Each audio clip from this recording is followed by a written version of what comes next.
तो अपनी स्टोरी की शुरुआत होती है एक ट्रैजिक एंड और एक अनबिलीवेबल नई बिगिनिंग के साथ। एक नॉर्मल सा ऑफिस वर्कर अपनी आखिरी सांस लेता है और उसका रिबॉर्न होता है एलन पैलेटियो के रूप में, जो एक बदनाम ट्रैश नोबल हाउस का तीसरा बेटा है। उसे लगता है कि अब उसकी लाइफ इजी लिविंग होने वाली है, एक स्वीट सेकंड चांस। लेकिन तभी एक हॉरिफाइंग मेमोरी उसकी शांति को भंग कर देती है। वो इस दुनिया को पहचान जाता है। ये कोई ऐसी वैसी दुनिया नहीं है, ये साइकिडेलिया है, वही गेम जिसके लिए वो कभी ऑब्सेस्ड था। और एक डरावनी भविष्यवाणी उसके दिमाग में गूंजती है। 10 साल में 5 ग्रेट सिंस कहलाने वाले 5 खतरनाक बींग्स अपीयर होंगे। जिस पल ग्रीड, रैथ, स्लॉथ, प्राइड और ऑब्सेशन आएंगे, उस पल पैलेसियो काउंटी समेत पूरा किंगडम बर्बाद होकर रह जाएगा। अपने हीरो एलन के पास कोई स्पेशल पावर तो नहीं है, लेकिन उसके पास एक सिंगल गेम चेंजिंग एडवांटेज है। वह गेम के फ्यूचर को जानता है, हर ट्विस्ट, हर टर्न और हर ट्रेजेडी को। इसी फॉरबिडन नॉलेज के साथ वो एक बहुत ही डेंजरस प्लान बनाता है। ग्रेट सिंस के अपनी वर्ल्ड एंडिंग पावर्स को अवेकन करने से पहले वो उन्हें बचपन में ही ढूंढ निकालेगा, उन्हें उनके क्रूर पास्ट से बचाएगा और उनकी डेस्टिनी को बदल देगा। इस रिस्की प्लान को बनाने के ठीक 2 महीने बाद उसका पर्सनल नाइट याबान नाम का एक आदमी उसके ऑफिस में आता है। याबान अपनी सक्सेस रिपोर्ट करता है। उसने ऑर्फन्स के एक ग्रुप को रेस्क्यू कर लिया है और उन्हें उसी ऑर्फनेज में रखा है जिसके बारे में एलन ने बताया था। और सबसे इंपॉर्टेंट बात, उनमें यूटिया नाम की एक लड़की भी है। यह सुनकर एलन को बहुत रिलीफ मिलता है। यह इस बात का कंफर्मेशन था कि याबान वाकई में एक कैपेबल आदमी है। लेकिन याबान पूरी तरह से कंफ्यूज्ड है। वो समझ नहीं पा रहा है कि उसकी तारीफ हो रही है या नहीं। और इसका कारण है एलन का एक्सप्रेशनलेस फेस। एलन मन ही मन एग्री करता है और एक डेस्परेट स्माइल देने की कोशिश करता है, लेकिन इसका रिजल्ट और भी खतरनाक होता है, जिससे वह और भी डरावना दिखने लगता है। ये सिचुएशन बहुत हार्ड है। उसका ओरिजिनल फेस काफी एक्सप्रेसिव था, लेकिन ये नया फेस एक पत्थर के मास्क जैसा है जो उसकी ट्रू फीलिंग्स को शो ही नहीं कर पाता। इस कंफ्यूजन के बावजूद याबान इसे एक कॉम्प्लीमेंट मानकर फॉर्मली अपने मास्टर को थैंक्स कहता है। एलन को याद आता है कि साइकिडेलिया की दुनिया में बिट्रेयल सांस लेने जितना कॉमन है, लेकिन याबान उन सब में एक हीरा है, एक rare top tier supporting character जो अपनी अनब्रेकेबल लॉयल्टी के लिए जाना जाता है। यही कारण है कि जिस मोमेंट एलन ने उसे पहचाना, उसने बिना एक पल की झिझक के याबान को हायर कर लिया। याबान कंफर्म करने के लिए पूछता है कि क्या यह पूरा रेड सिर्फ यूटिया को रेस्क्यू करने के लिए था। एलन एक सिंपल लेकिन डरावने हान में जवाब देता है। सडनली याबान को सब समझ आने लगता है। अब वो जानता है कि उसका मास्टर इस लड़की में इतना इंटरेस्टेड क्यों है, क्योंकि उसके जैसे एक्सपीरियंस्ड मर्सनरी को भी ये साफ दिख रहा था कि यूटिया कोई ऑर्डिनरी बच्ची नहीं है। एक्चुअली में वो बहुत स्ट्रांग थी, जिससे याबान ये सोचने पर मजबूर हो गया कि इतनी पावरफुल लड़की खुद को इतनी आसानी से कैप्चर कैसे होने दे सकती है।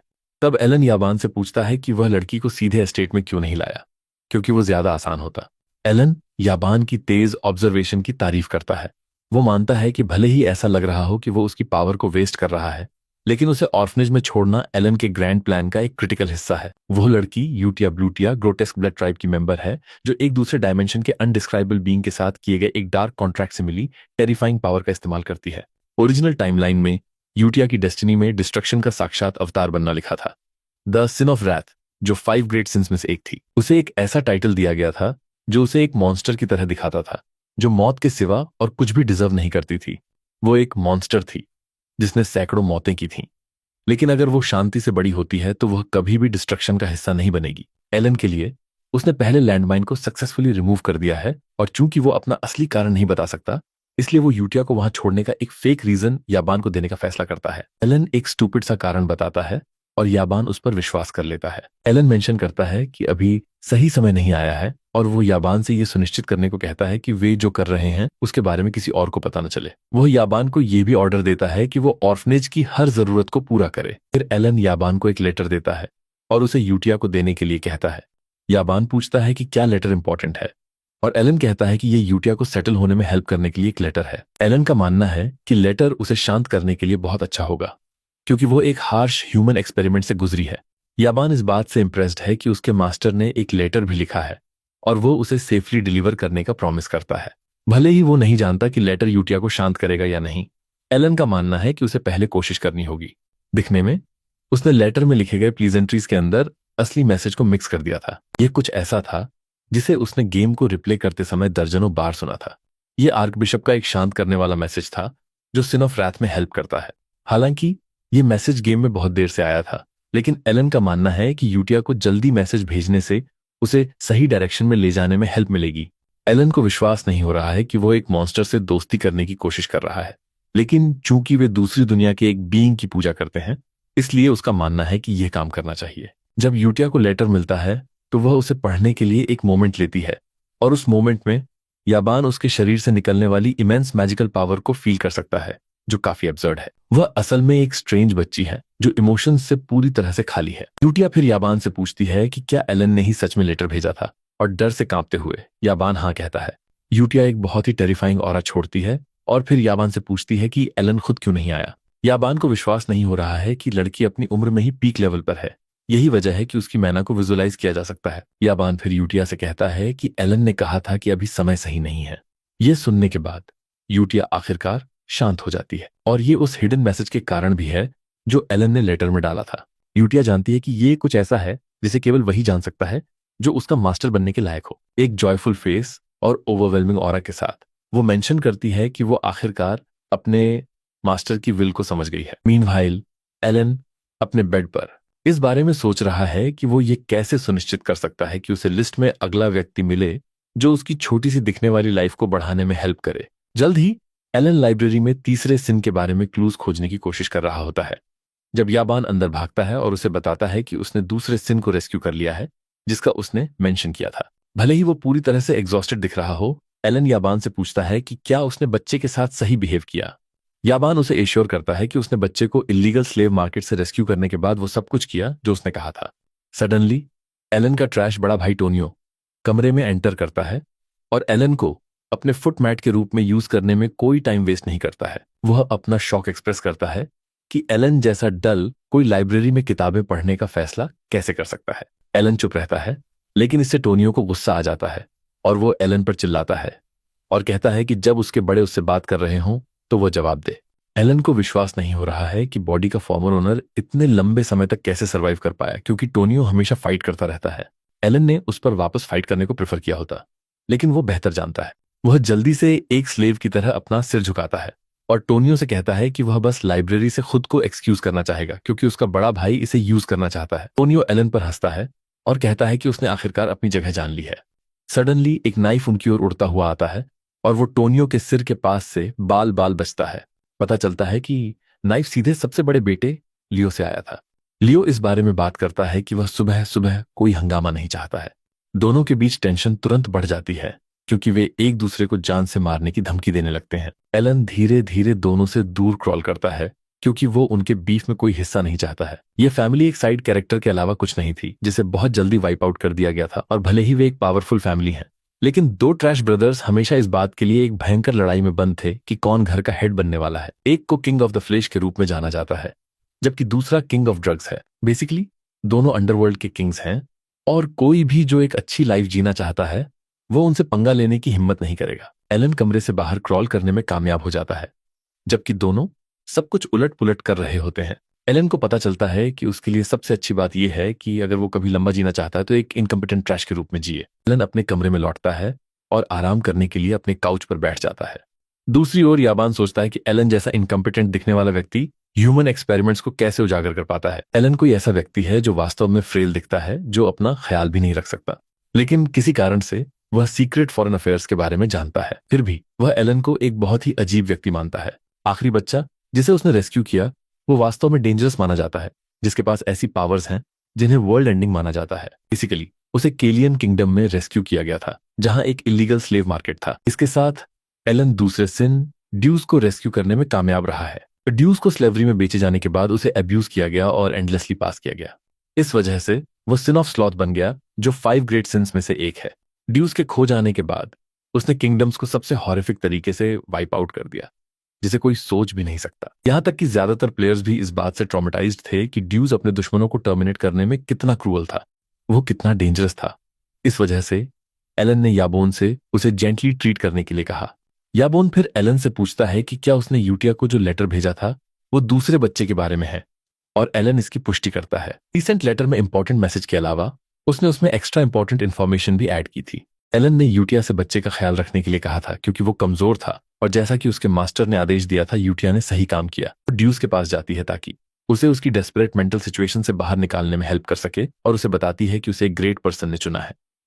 यूटिया ने ड्यूस से कहा कि अगर वो एलन की पूरी लॉयल्टी के साथ सेवा कर सकता है तो उसे उन लोगों से अपना रिवेंज मिलेगा जिन्होंने उसके साथ गलत किया। यूटिया की हेल्प से ड्यूज अपनी पावर को उजागर करने में सक्षम है, लेकिन साथ ही उसे कंट्रोल में भी रखता है। दूसरी ओर एलन पैनिक कर रहा है क्योंकि वो नहीं जानता कि तीसरा बॉस कहाँ है। सडनली याबान कमरे में एंटर करता है और एलन को बताता है कि दूसरा बेटा टोनियो मर चुका है। यह वास्तव में एलन को शॉक कर देता है क्योंकि टोनियो को अभी मरना नहीं चाहिए था। कुछ ही समय में टोनियो के लिए एक फ्यूनरल अरेंज किया जाता है और हॉल में भी उनके पिता को लड़कियों के साथ मस्ती करते देखा जाता है, जैसे कि उन्हें इस बात की कोई परवाह नहीं है कि उनका बेटा अभी अभी मरा है। दूसरी ओर एलन को यह वास्तव में सस्पिशियस लगता है कि टोनियो की मौत एक एक्सीडेंटल फॉल से हुई, क्योंकि गेम में ऐसा नहीं हुआ था। गेम में लियो ने टोनियो को आखिरकार मारने से पहले स्ट्रगल किया था। हालांकि चीजें अलग हैं, क्योंकि एलन स्पष्ट रूप से लियो को टोनियो की लाश पर हंसते हुए देख सकता है।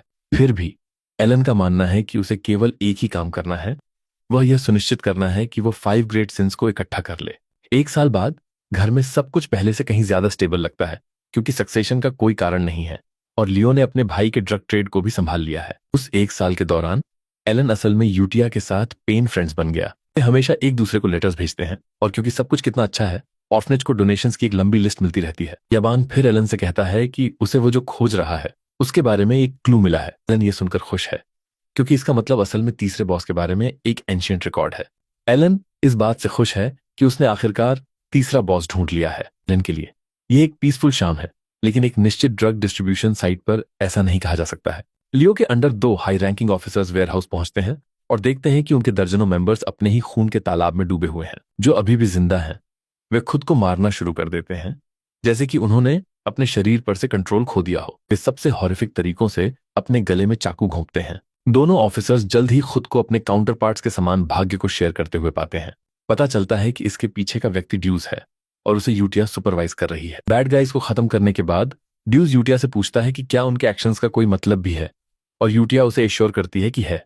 यूटिया ड्यूज से पूछती है कि क्या उसे बुरे लोगों पर दया आती है, लेकिन वो कहता है नहीं, क्योंकि वे ही लोगों को सब्सटेंस लेने के लिए मजबूर कर रहे हैं।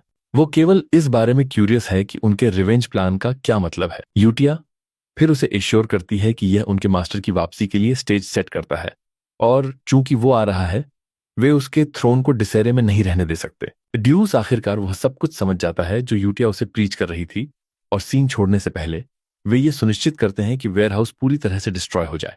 वे सीन के ग्राउंड पर एक ब्लू मून साइन छोड़ते हैं, क्योंकि वे खुद को ब्लू मून मानते हैं, जो एलन के ब्लेड हैं। 1 और साल बाद सब कुछ स्मूथली चल रहा होता है जब याबान उसे रिपोर्ट करने आता है कि उसने 5वें बच्चे को भी बचा लिया है। 5वें को भी ऑर्फनेज भेज दिया गया है, और एलन अपनी खुशी को कंट्रोल नहीं कर सकता कि उसने अपनी सबसे बड़ी चिंता को दूर कर दिया है।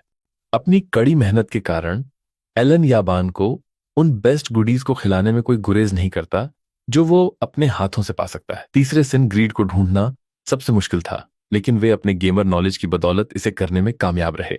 याबान ने यह सुनिश्चित करने के लिए वह सब कुछ किया जो वो कर सकता था कि अंत में सब कुछ ठीक हो जाए। एलन फिर याबान से कहता है कि वह थोड़ी देर के लिए रेस्ट करने के लिए फ्री है, क्योंकि वो काफी समय से इधर उधर भाग रहा है। याबान उससे पूछता है कि क्या ऑर्फनेज मिशन पूरा हो गया है, और वो हाँ कहता है। याबान ये सुनकर रिलीव्ड हो जाता है और वो एलन से पूछता है कि क्या वह खुश नहीं है, क्योंकि वो ऐसा नहीं दिखता है। लेकिन एलन उसे एश्योर करता है कि वह है। वास्तव में वो दावा करता है कि वो करेंटली स्माइल कर रहा है, भले ही उसका फेस अपोजिट कहता है। याबान के पास एलन के दावे के साथ जाने के अलावा कोई चॉइस नहीं है। एलन इस राहत के साथ जमीन पर लेट जाता है कि सब कुछ वैसा ही हो रहा है जैसा वो चाहता है, क्योंकि बच्चे केवल अपने बुरे अतीत की वजह से ही बुरे बने थे। इसलिए उसने उन सभी को बचाने का अपना मिशन बना लिया, और उसने नहीं सोचा था कि वो इसे पहले कर पाएगा। एलन फिर याबान से ऑर्फनेज के स्टेटस के बारे में पूछता है, और याबान उसे एक लेटर प्रेजेंट करता है। याबान उसे एश्योर करता है कि सब कुछ उम्मीद के मुताबिक स्मूथली चल रहा है। जाहिर है बच्चे शुरू में टूटी हुई डॉल्स की तरह थे, लेकिन वे किसी तरह ब्राइटन अप करने में कामयाब रहे हैं। एलन ये सुनकर रिलीव्ड हो जाता है, क्योंकि उनके लिए केयरटेकर्स को हायर करने का कोई कारण नहीं होगा। एलन को यूटिया पर प्राउड है, क्योंकि उसे उम्मीद नहीं थी कि वो बच्चों की देखभाल करने के प्रेशर को हैंडल कर पाएगी। एलन को सस्पेक्ट है कि ये उसके लिए आसान है, क्योंकि उसकी बैकग्राउंड सेटिंग जो ऑर्फनेज से जुड़ी है। एलन फिर याबान से कहता है कि उसने जो कुछ भी देखा है उससे यूटिया एक अच्छी बच्ची है। उसने जो लेटर भेजा है उसमें वह एलन को एश्योर करती है कि उसे चिंता करने की कोई बात नहीं है, क्योंकि सब कुछ सेटल हो गया है। एलन मेंशन करता है कि वो बच्चों को ठीक से बढ़ते हुए देखकर कितना प्राउड है। चूंकि 5 बहुत अच्छी तरह से बड़े हो रहे हैं, एलन ये निष्कर्ष निकालता है कि एनवायरनमेंट भी एक बड़ी भूमिका निभाता है। याबान फिर एलन से पूछता है कि वो बच्चों से मिलने की प्लानिंग कब कर रहा है, क्योंकि उसने कहा था कि इसके लिए एक समय होगा। अंदर ही अंदर एलन का बच्चों से पर्सनली मिलने का कोई इरादा नहीं है, वो जानता है कि उनसे पर्सनली मिलना अच्छा होगा ताकि वे और करीब आ सकें, लेकिन वो उनके पर्सनैलिटीज से डरा हुआ है जो उसने गेम खेलते समय देखी हैं। फिर भी उसका मानना है कि ये ठीक होना चाहिए क्योंकि उसने उन्हें उनके अवेकनिंग से पहले रेस्क्यू कर लिया।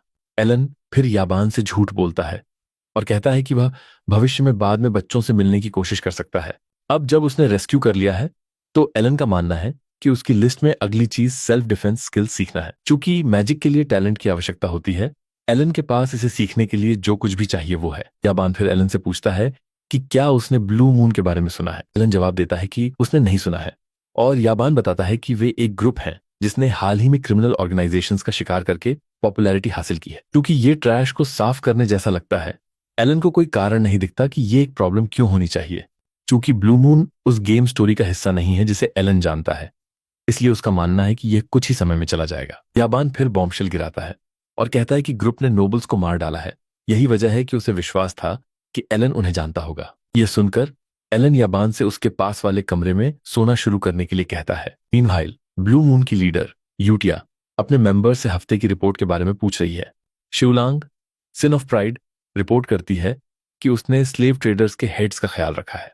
उन्हें खत्म करने से पहले उसने उन्हें जीने देने का प्रॉमिस किया अगर वे उसकी आंखों का कलर गैस कर सकते हैं, लेकिन जाहिर कारणों से वे नहीं कर सके, जिसके कारण अंततः उसने उन सभी को मार डाला। सिन ऑफ ग्रीड रीन फिर मेंशन करता है कि सभी बॉडीज को सफाई से दफनाया गया था और इलीगल एक्सपेरिमेंट्स के लिए रैडन सिन ऑफ ऑब्सेशन ने उन सभी का ख्याल रखा है। टूटिया यह सुनकर खुश है क्योंकि सब कुछ वैसा ही हो रहा है जैसा वो चाहती है।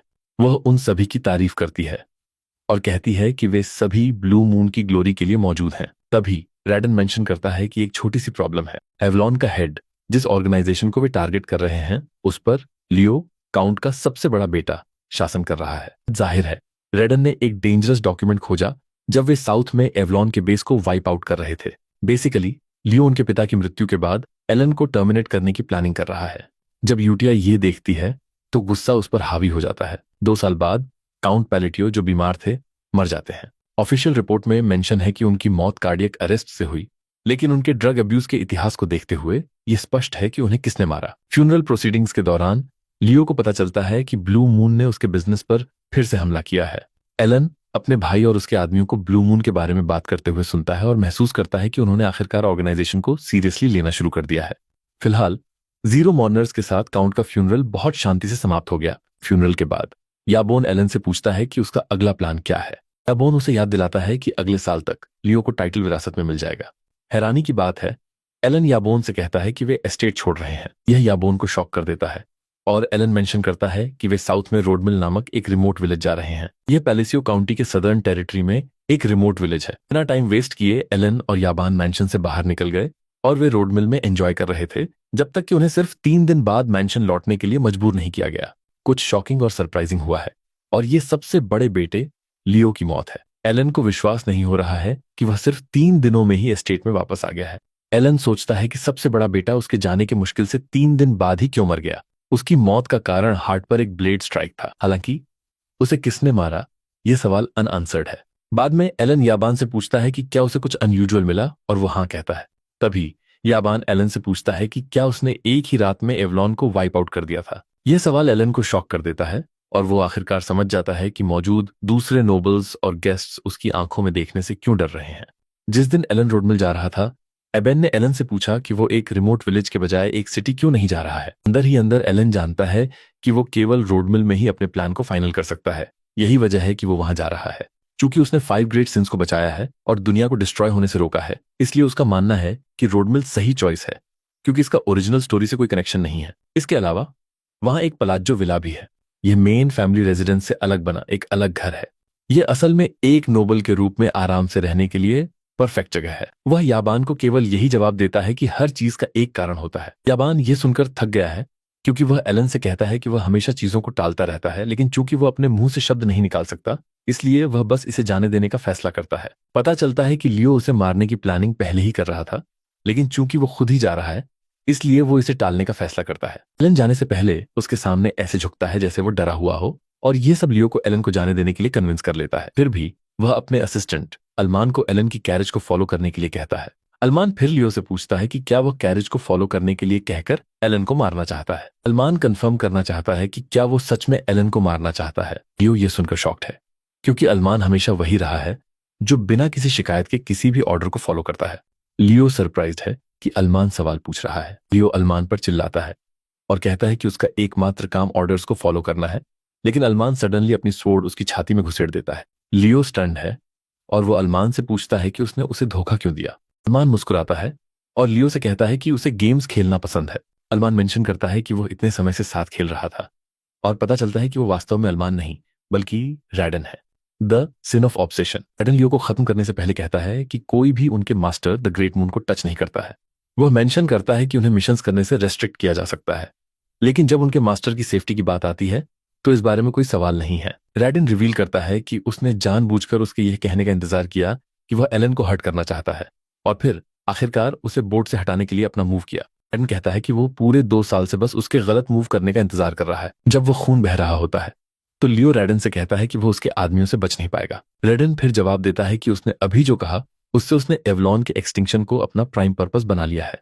रैडन लियो के लिए अपना सिर हिलाता है और कहता है कि ग्रेट मून एलन ने वास्तव में उसे जीने का एक मौका दिया था, लेकिन उसने इसे बर्बाद कर दिया। हमेशा की तरह एलन एक खूबसूरत सुबह में जागा जिसे वो पैराडाइज मानता है, क्योंकि वो जब चाहे उठ सकता है, जब चाहे खा सकता है और एक नोबल के रूप में अपनी लाइफ को एंजॉय कर सकता है। एलन इतना एंजॉय कर रहा है कि वो एक टोस्ट बिजनेस स्टार्ट करने के बारे में सोचता है। वह डिलीशियस फूड खाने में बिजी है जब याबान कमरे में एंटर करता है और उसे बताता है कि उसे अभी अभी एक मैसेज मिला है। एलन का खाना तुरंत कड़वा हो जाता है जब वह लेटर पढ़ता है और पाता है कि उसे एस्टेट लौटने का रिक्वेस्ट किया गया है, क्योंकि उसका भाई अभी अभी मरा है। बस उन सिंपल वर्ड्स के साथ उसका तथाकथित पैराडाइज सिर्फ 3 दिनों में समाप्त हो गया। दुख में वह एस्टेट लौट आया और उसने नोटिस किया कि हर कोई उसके प्रति बहुत ही वियर्ड तरीके से रिएक्ट कर रहा है। यह तब होता है जब याबान उससे पूछता है कि वह कब एक मास्टरमाइंड बन गया जो एवलॉन को डिस्ट्रॉय करने में सक्षम था। आखिरकार एलन पर यह बात खुलती है कि उसने खुद को किसी बहुत ही क्रेजी सिमुलेशन में पाया है। एलन फिर याबान से उसे यह समझाने के लिए कहता है कि वो कैसे एक मास्टरमाइंड बन गया। याबान बस जवाब देता है कि वह अकेला है, जिसे इस केओस से कुछ भी हासिल हो सकता है। याबान ये कहते हुए जारी रखता है कि लियो की हत्या उनके कंपाउंड छोड़ने के बाद हुई थी, जो उसके लिए एक परफेक्ट एलिबी है। इसके अलावा यह अंततः उसे बिना किसी राइवल्स के वारिस होने की स्थिति में प्रमोट करता है।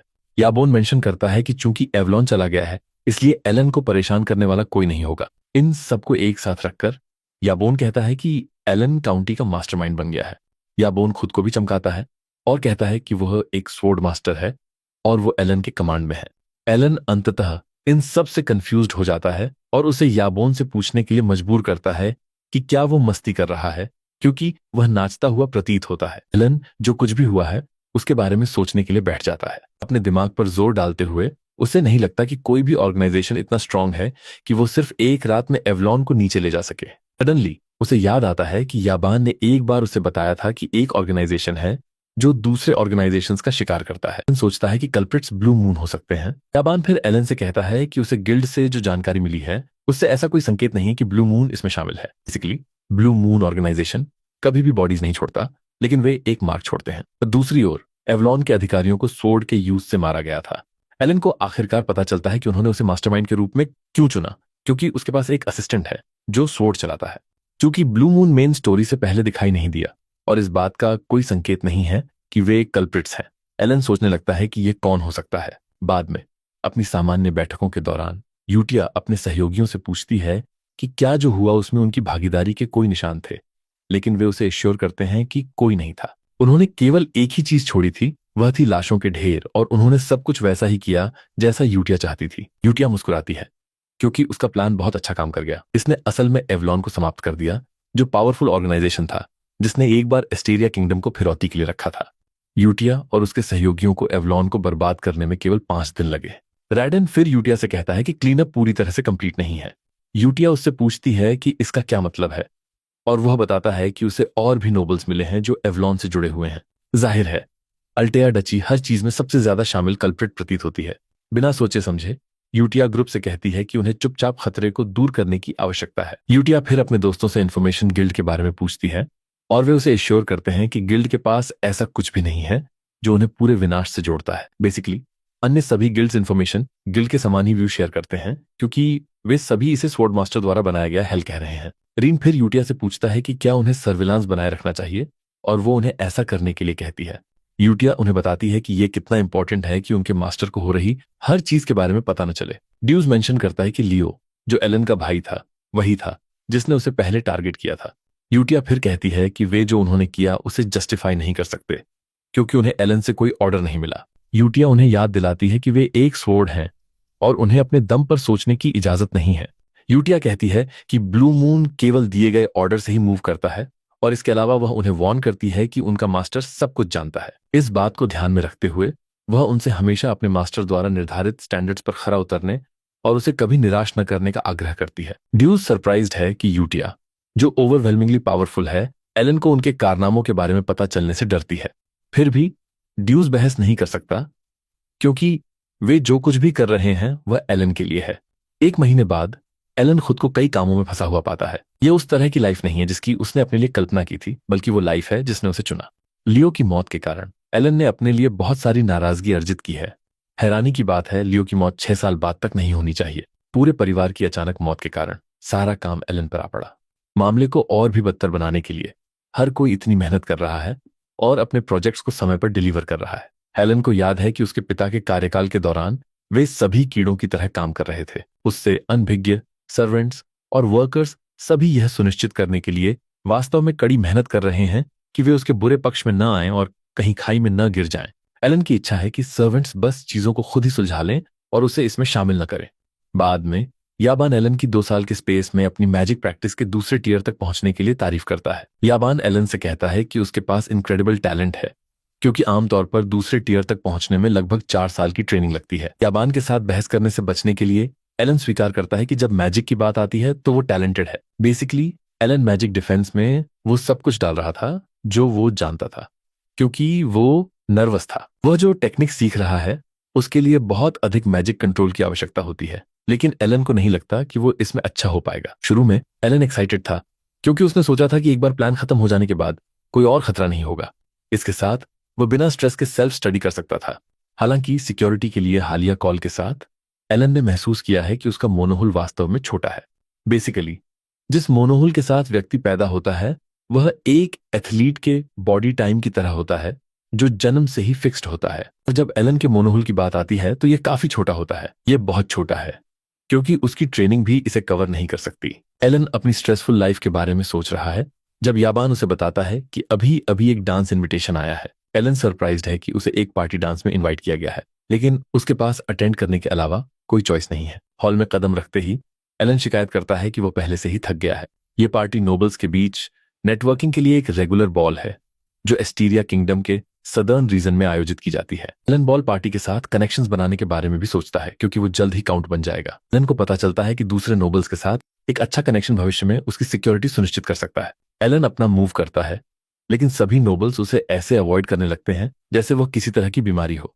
याबान उसे कंफर्ट करता है और कहता है कि वो अपसेट न हो, लेकिन एलन अपसेट भी नहीं है। एलन ने पहले ही ऐसा कुछ होने की उम्मीद की थी। एलन याबान से कहता है कि उसे खुद को एक्सक्यूज करने की जरूरत है। एलन ड्रिंक टेबल पर जाता है और अपने मूव के बारे में सोचता है, भले ही उसे ब्लैक शीप होने के कारण अवॉइड किया जा रहा हो। एलन अपनी करंट सिचुएशन को उन सोशल स्किल्स से सॉल्व करने के लिए तैयार है जिनके बारे में वो दावा करता है कि उसने सीक्रेटली प्रैक्टिस की है। एक वाइन कप उठाकर वो एक लेडी के पास जाता है और बात करता है कि ड्रिंक कितनी अच्छी है। वह औरत से कहता है कि वह घर ले जाने के लिए कुछ बोतलें लेना पसंद करेगा, और वह एक स्माइल के साथ बातचीत को समाप्त करने की कोशिश करता है, लेकिन जैसा कि अपेक्षित था उसकी स्माइल हॉरिबल लगती है। लेडी के शरीर में डर रेंगते हुए वह एलन से कहती है कि वह अपने पिता से इसे अरेंज करने के लिए कहेगी, और इससे पहले कि एलन कुछ और कह सके वह भाग जाती है। एलन खुद को फंसा हुआ पाता है, जबकि घर के दूसरे गेस्ट इस बारे में फुसफुसाने लगते हैं कि एलन ने कैसे इनोसेंट लेडी को धमकाया होगा जिससे वो भागने पर मजबूर हो गई। वास्तव में उनका मानना है कि एलन अपने स्वर्गीय भाइयों से भी बदतर है। एलन खुद को इस हकीकत से बहकाने की कोशिश करता है कि लेडी उससे डरती है, और वो यह निष्कर्ष निकालता है कि लेडी शर्मीली होगी। याबान एलन को सांत्वना देने के लिए चलता है और वह उन सभी बलिदानों का मेंशन करता है जिनसे वह यह सुनिश्चित करने के लिए गुजरा कि सब कुछ अच्छा हो। आखिरकार उसे पता चलता है कि पैलिसियो नाम उसकी सोच से भी ज्यादा डरावना है। चूंकि अफवाहों ने दावा किया है कि उसने अपने भाइयों को मरवा दिया, वो ऑटोमेटिकली वह व्यक्ति बन गया है जिसके साथ हर कोई जुड़ना नहीं चाहता। कमरे से थककर एलन येबुन से कहता है कि उसे कुछ हवा चाहिए। मीनवाइल एलन को एक अजीब लाल बालों वाली महिला देख रही है। एलन बालकनी पर अपनी ट्रैश लाइफ के बारे में याद कर रहा है जब एक स्ट्रेंज लड़की दिखाई देती है और एलन से बात करने के लिए कहती है। एलन शॉक्ड है कि किसी ने उससे अभी अभी बात की, और जब वह करीब से देखता है तो पता चलता है कि वो लोरिया है, जो अल्टिया ड्यूकल हाउस की तीसरी बेटी है। एलन इस बात से पूरी तरह सरप्राइज्ड नहीं है कि उस घर से कोई उससे बात कर रहा है। एलन को याद है कि अल्टिया फैमिली गेम के ग्रेट विलन्स में से एक है। वे असल में नॉर्थ के ब्लैक शीप हैं। एलन को पता चलता है कि जिसने भी उससे बात करने का फैसला किया है वह कोई ऑर्डिनरी पर्सन नहीं है। हालांकि एलन सोचता है कि वह लड़की को क्यों नहीं याद करता, क्योंकि उसे नहीं लगता कि उसने उसे गेम खेलते समय देखा था। तभी लोरिया सीधे पॉइंट पर आती है और एलन से कहती है कि उसे उसकी स्ट्रेंथ चाहिए, क्योंकि उसे जल्द ही असैसिनेट कर दिया जाएगा। एलन ये सुनकर शॉक्ड है और लड़की ये कहते हुए जारी रखती है कि उस मोमेंट तक वो अपने पिता के प्रोटेक्शन में थी, क्योंकि वह उसकी मिस्ट्रेस की बेटी है। हालांकि उसके पिता बीमार पड़ गए हैं और उसे डर है कि उसकी बहनें उसे टर्मिनेट करने वाली हैं। एलन को आखिरकार पता चलता है कि यह सब सर्वाइवल के बारे में है, और फिर उसे पता चलता है कि वो लड़की को याद नहीं करता, क्योंकि वह गेम की मेन स्टोरी शुरू होने से पहले ही मर गई थी। लोरिया एलन से मदद की गुहार लगाती रहती है और एलन जवाब देता है और कहता है कि वो मदद नहीं करने वाला है। लोरिया ये कहते हुए जारी रखती है कि वो उसकी मदद मुफ्त में नहीं मांग रही है। लोरिया एलन से वादा करती है कि अगर वह उसकी मदद कर सकता है तो वह उसे डची का आधा हिस्सा देगी। एलन उसे इग्नोर करता है और कहता है कि वह जा रहा है। एलन स्वीकार करता है कि लोरिया एक टाइट पोजीशन में है, लेकिन साथ ही अगर वो उसकी मदद करता है तो वो खुद को भी खतरे में डाल देगा। भले ही वो मदद करना चाहता है, एलन जानता है कि वो नहीं कर सकता, क्योंकि अफवाह के विपरीत वह सिर्फ एक टैलेंटलेस ड्यूड है।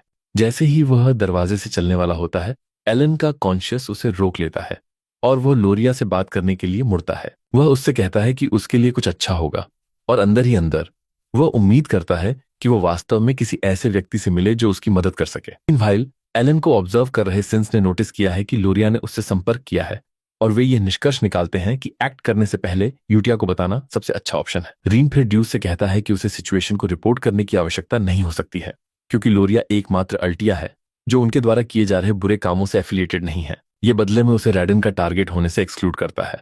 ड्यूस सहमत है कि इससे चीजें आसान हो जाती हैं, क्योंकि दूसरे अल्टियाज से निपटा जाएगा। रीन मेंशन करता है कि यूटिया ने उनसे यह सुनिश्चित करने के लिए कहा है कि सभी इंफॉर्मेशन फ्लो काट दिया जाए, ताकि यह सुनिश्चित हो सके कि एवलॉन की घटना एलन तक कभी न पहुंचे। एलन हॉल में अकेला चल रहा है जब अचानक रेड हेड लेडी उसके पास आती है। एलन शुरू में कंफ्यूज्ड है कि क्या उसे ग्रीट किया जा रहा है या किसी और को। एलन नर्वसली ग्रीटिंग्स का जवाब देता है, और जिस तरह से लड़की चल रही है और उसके ऑरा से एलन देख सकता है कि वह एक शेडी पर्सन है। एलन ये याद करने की कोशिश करता है कि वह कौन है, क्योंकि उसने निश्चित रूप से उसका फेस गेम में देखा है। इसके अलावा उसे पता चलता है कि जो कोई भी उससे बात करता है वो नॉर्मल नहीं है। एलन को आखिरकार उसका नाम याद आता है, कालिया ज़ेनोनिया, और वह उसे अपनी ग्रीटिंग्स देने के लिए उसके पास जाता है। कालिया ये देखकर शॉक्ड है कि एलन वास्तव में जानता है कि वह कौन है। एलन लेडी से कहता है कि वह उसे जानता है क्योंकि वो काफी फेमस पर्सन है। जाहिर है एस्टीरिया किंगडम में 3 ग्रेट हाउसेस हैं। नॉर्थ में हाउस अल्टिया है, ईस्ट में हाउस पैलेसियो है, और वेस्ट में ज़ेनोनिया के डिजेनरेट्स हैं। पता चलता है कि कालिया काउंट ज़ेनोनिया की सबसे बड़ी बेटी है। अगर पैलेसियो को एक गैंग माना जाता है तो ज़ेनोनिया एक अधिक रिफाइंड कॉर्पोरेट स्टाइल सिंडिकेट है। भले ही उसे एक पीसफुल लाइफ जीने के लिए कुछ नोबल कनेक्शन की आवश्यकता है, एलन को डर है कि उसे ज़ेनोनियास के साथ खुद को इन्वॉल्व नहीं करना चाहिए। एलन कालिया को ये कहकर कॉम्प्लीमेंट जारी रखता है कि वो फेमस है क्योंकि वो ब्यूटीफुल है, और कालिया उसे कॉम्प्लीमेंट के लिए थैंक्स करती है। कालिया कहती है कि वह और बात करना चाहेगी और एलन सहमत हो जाता है, लेकिन मेंशन करता है कि उन्हें बहुत सारी आंखें देख रही हैं। अंदर ही अंदर एलन बस चाहता है कि लेडी उसे अपने रास्ते जाने दे। कालिया मुस्कुराती है और कहती है कि एलन अफवाहों जैसा ही है, लेकिन वो उसे बताती है कि वो उसे फिर से देखना चाहेगी। एलन इससे सरप्राइज्ड है और वो सोचने लगता है कि लेडी का इससे क्या मतलब था। मीनवाइल ड्यूज और रीना अभी भी सिचुएशन की मॉनिटरिंग कर रहे हैं, और ऐसा प्रतीत होता है कि कुछ और कंसर्निंग सामने आया है। ड्यूज रीना से कहता है कि एक वियर्ड ड्यूड है जो एलन का पीछा कर रहा है। चूंकि इस संबंध में कोई डायरेक्ट ऑर्डर्स नहीं है, राइन सुझाव देता है कि वे ऑब्जर्व करें, लेकिन जरूरत पड़ने पर एलिमिनेशन के लिए आगे बढ़ें। बाद में एलन और याबान एक कैन्यन की ओर जाते हैं जिसे एलन कथित तौर पर खोज रहा था। याबान इस पूरी बात को लेकर स्केप्टिकल है और वो एलन को यह बताने की कोशिश करता है कि कैन्यन के अंदर का हिस्सा दिन के उजाले में भी अंधेरा है। दूसरी ओर एलन इस बात से खुश है कि उसने आखिरकार अपना ऑब्जेक्टिव ढूंढ लिया है। वह प्रार्थना करता है कि वह सही साइट पर है, क्योंकि अगर यह गलत निकला तो वह डिप्रेशन में भी जा सकता है। अंदर एंटर करने पर एलन ये देखकर रिलीव्ड हो जाता है कि ये वही है जो वो खोज रहा था। बेसिकली इसे गेम में ढूंढना आसान था, जैसा कि उसने अभी अभी इसकी लोकेशन जानने के लिए किया था। एलन जाहिर तौर पर एक निश्चित labyrinth, the labyrinth of whispers के कारण कैन्यन में आया था। अगर वो 8 चैम्बर्स में पहेलियों को सॉल्व कर सकता है तो उसे अपने रिवॉर्ड के रूप में एक वैल्यूएबल आर्टिफैक्ट जीतने का मौका मिलेगा। चूंकि उसे अभी भी पूरा वॉक थ्रू याद है, इसलिए उसका मानना है कि ये समय है कि वो लेवल 1 ग्राइंडिंग की खुशी का स्वाद चखे। लेबिरिंथ के एंट्रेंस पर खड़े होकर एलन उड़ जाता है, क्योंकि यह उसका पहली बार है जब वो इसे रियल लाइफ में देख रहा है। याबान फिर मेंशन करता है कि कैन्यन हाथ से बनाया गया प्रतीत होता है, जिससे वो सवाल करता है कि एलन को भी ये जगह कैसे पता है। एलन कैजुअली मेंशन करता है कि वो यहाँ अक्सर आता है, और ये याबान को शॉक कर देता है, यह महसूस करते हुए कि याबान पहले से ही इसे ओवरथिंक कर रहा है। एलन उससे कहता है कि वह केवल मजाक कर रहा है। जैसे ही वो उस खतरनाक लैबिरिंथ के अंदर अपना कदम रखते हैं, उनकी आंखें ऊपर एक हॉरिफाइंग नजारे पर टिक जाती हैं। कई अजीब मॉन्स्टर्स खतरनाक तरीके से छत से लटक रहे थे। ये क्रीचर्स बस इंतजार कर रहे थे कि कब ये लोग रिडल का गलत जवाब दें और कब इन्हें कुचलकर खत्म कर दिया जाए। एक तरफ जहां येबन बुरी तरह से डरकर फ्रीक आउट कर रहा था, वहीं एलन एकदम शांत खड़ा था, और यही चीज येबन को शॉक कर देती है।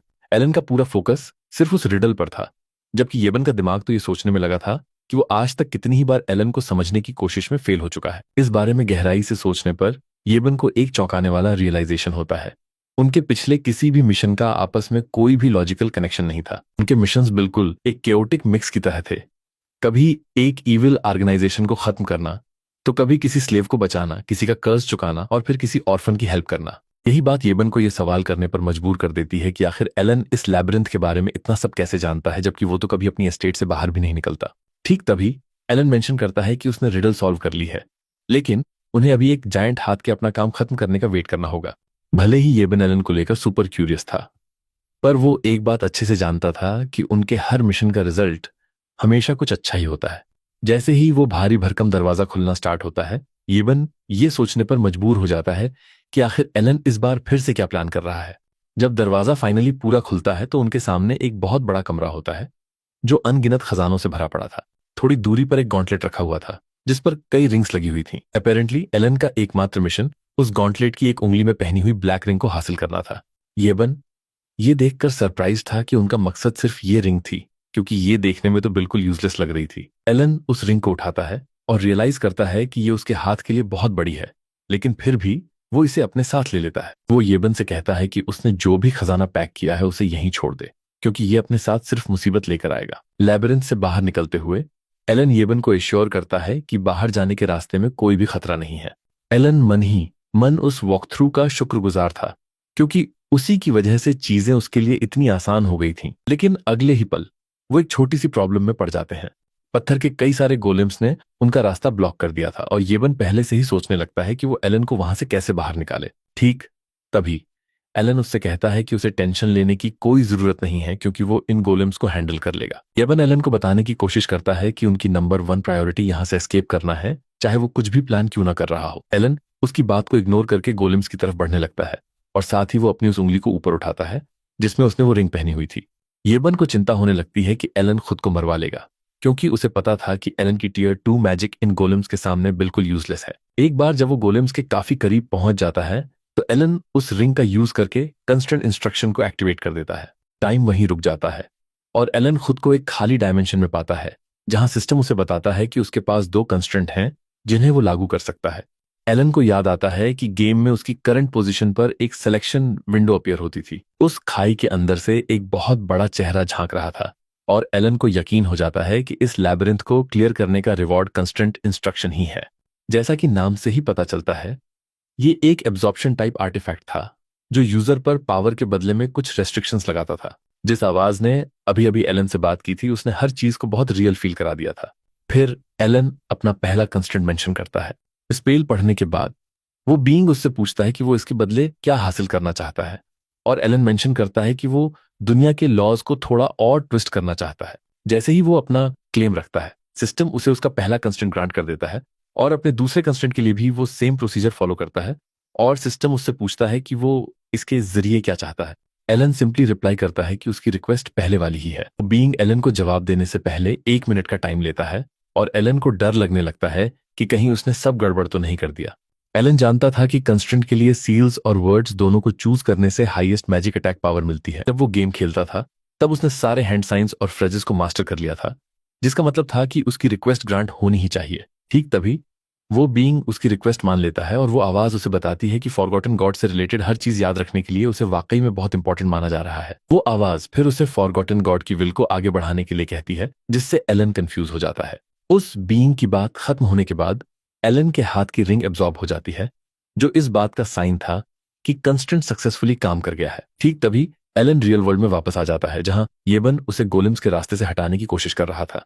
लेकिन एलन अपनी मैजिक पावर का सहारा लेता है, लेकिन अपना पूरा माना यूज करने के बाद भी उसने जो लाइटनिंग का स्फीयर क्रिएट किया था वो छोटा ही रहता है। क्योंकि उसकी खुद की मैजिक पावर ट्रैश थी, वो कंस्टेंट की पावर को उसकी मांगी हुई कीमत चुकाकर टेस्ट करने का फैसला करता है।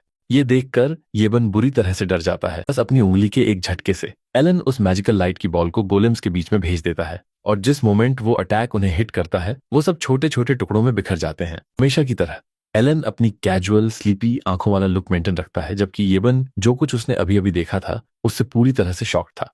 एक बार जब गोलेम्स रास्ते से हट जाते हैं तो वो केव से बाहर निकलने का रास्ता खोजने लगते हैं, और येबन एलन से पूछता है कि क्या वो इतने टाइम से अपनी असली पावर छिपा रहा था, लेकिन एलन मना कर देता है। येबन आर्ग्यू करता है कि एक मर्सिनरी के तौर पर अपने इतने लंबे सालों के करियर में उसने कभी भी ऐसा कुछ विटनेस नहीं किया था जो अभी अभी हुआ। लेकिन एलन यही मेंटेन रखता है कि यह एक सेकंड टियर मैजिक के अलावा और कुछ नहीं था। अंदर ही अंदर एलन एक्चुअली में फ्रीक आउट कर रहा था, क्योंकि उसे याद नहीं था कि गेम में यूज होने पर यह मैजिक इतना पावरफुल था। एलन को याद आता है कि गेम में एक स्पेल को एक इंकेंटेशन के यूज से स्ट्रेंथन किया जा सकता है, और उसने जो अभी किया वो था कि उसने यूज किए गए इंकेंटेशंस की संख्या से पोटेंसी को नॉर्मल से 5 गुना बढ़ा दिया।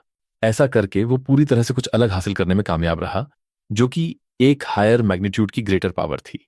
यहां तक कि एलन भी इस बात से सरप्राइज्ड था कि ये मैजिक कितना डेवास्टेटिंग है, भले ही ये एक सेकंड टियर मैजिक था। केव के अंदर कुछ मिनटों तक नेविगेट करने के बाद वो फाइनली केव से बाहर आ जाते हैं, और येबन बाहर आकर राहत की सांस लेता है। येबन आलस से बैठ जाता है और कंप्लेन करता है कि एक्चुअल कॉम्बैट के कंपैरिजन में उसका करंट टास्क कितना थकाऊ है। येबन एलन की तरफ मुड़कर पूछता है कि इतनी टेरिफाइंग जगह किसने डिजाइन की है, और तभी एलन को याद आता है कि इस लैबिरिंथ का एक और नाम भी था जो कम्युनिटी में फैला हुआ था। इसे लैबिरिंथ ऑफ विस्पर्स के नाम से जाना जाता था, और इसने हर किसी का अटेंशन अपनी तरफ खींचा था। एलन ने मौके का फायदा उठाते हुए येबन को बताया कि इसे पैलियन नाम के एक ड्यूड ने क्रिएट किया था। जब एलन को रियलाइज हुआ कि येबन लैबिरिंथ के बारे में और सवाल पूछने वाला है, तो उसने उसे खींच कर उठाया और कहा कि अब उनके जाने का टाइम हो गया है। एलन येबन को बताता है कि वापस लौटने के बाद भी उसे अभी कुछ काम करना है, और उसका ये वर्क एथिक येबन को इंप्रेस कर देता है। मैजिक के बारे में बात करते हुए एलन जानता है कि एक सिजिल जो स्पेल एलिमेंट से मैच करता है उसकी पोटेंसी को बढ़ा देता है, और ये गेम का बेसिक रूल था।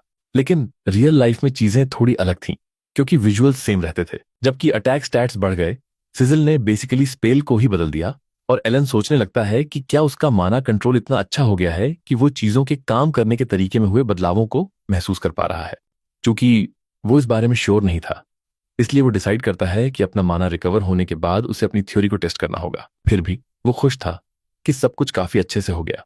एलन और येबन से अनजान उन पर सिंस में से एक मेंबर नजर रखे हुए था। वो लड़की दीवार पर लिखी राइटिंग्स को स्टडी करने के लिए लैबिरिंथ में अपना रास्ता बनाती है, और वो क्लियरली देख सकती थी कि एलन कितना पावरफुल लग रहा था। उसने जो कुछ भी देखा उससे वो बहुत इंप्रेस थी, क्योंकि ऐसा लग रहा था जैसे एलन सब कुछ जानता हो और वो अपनी जानकारी के अनुसार ही मूव करता हो। वो इस फैक्ट से शॉक्ड रह जाती है कि एलन ही वो ड्यूड था जिसका नाम पैलियन था।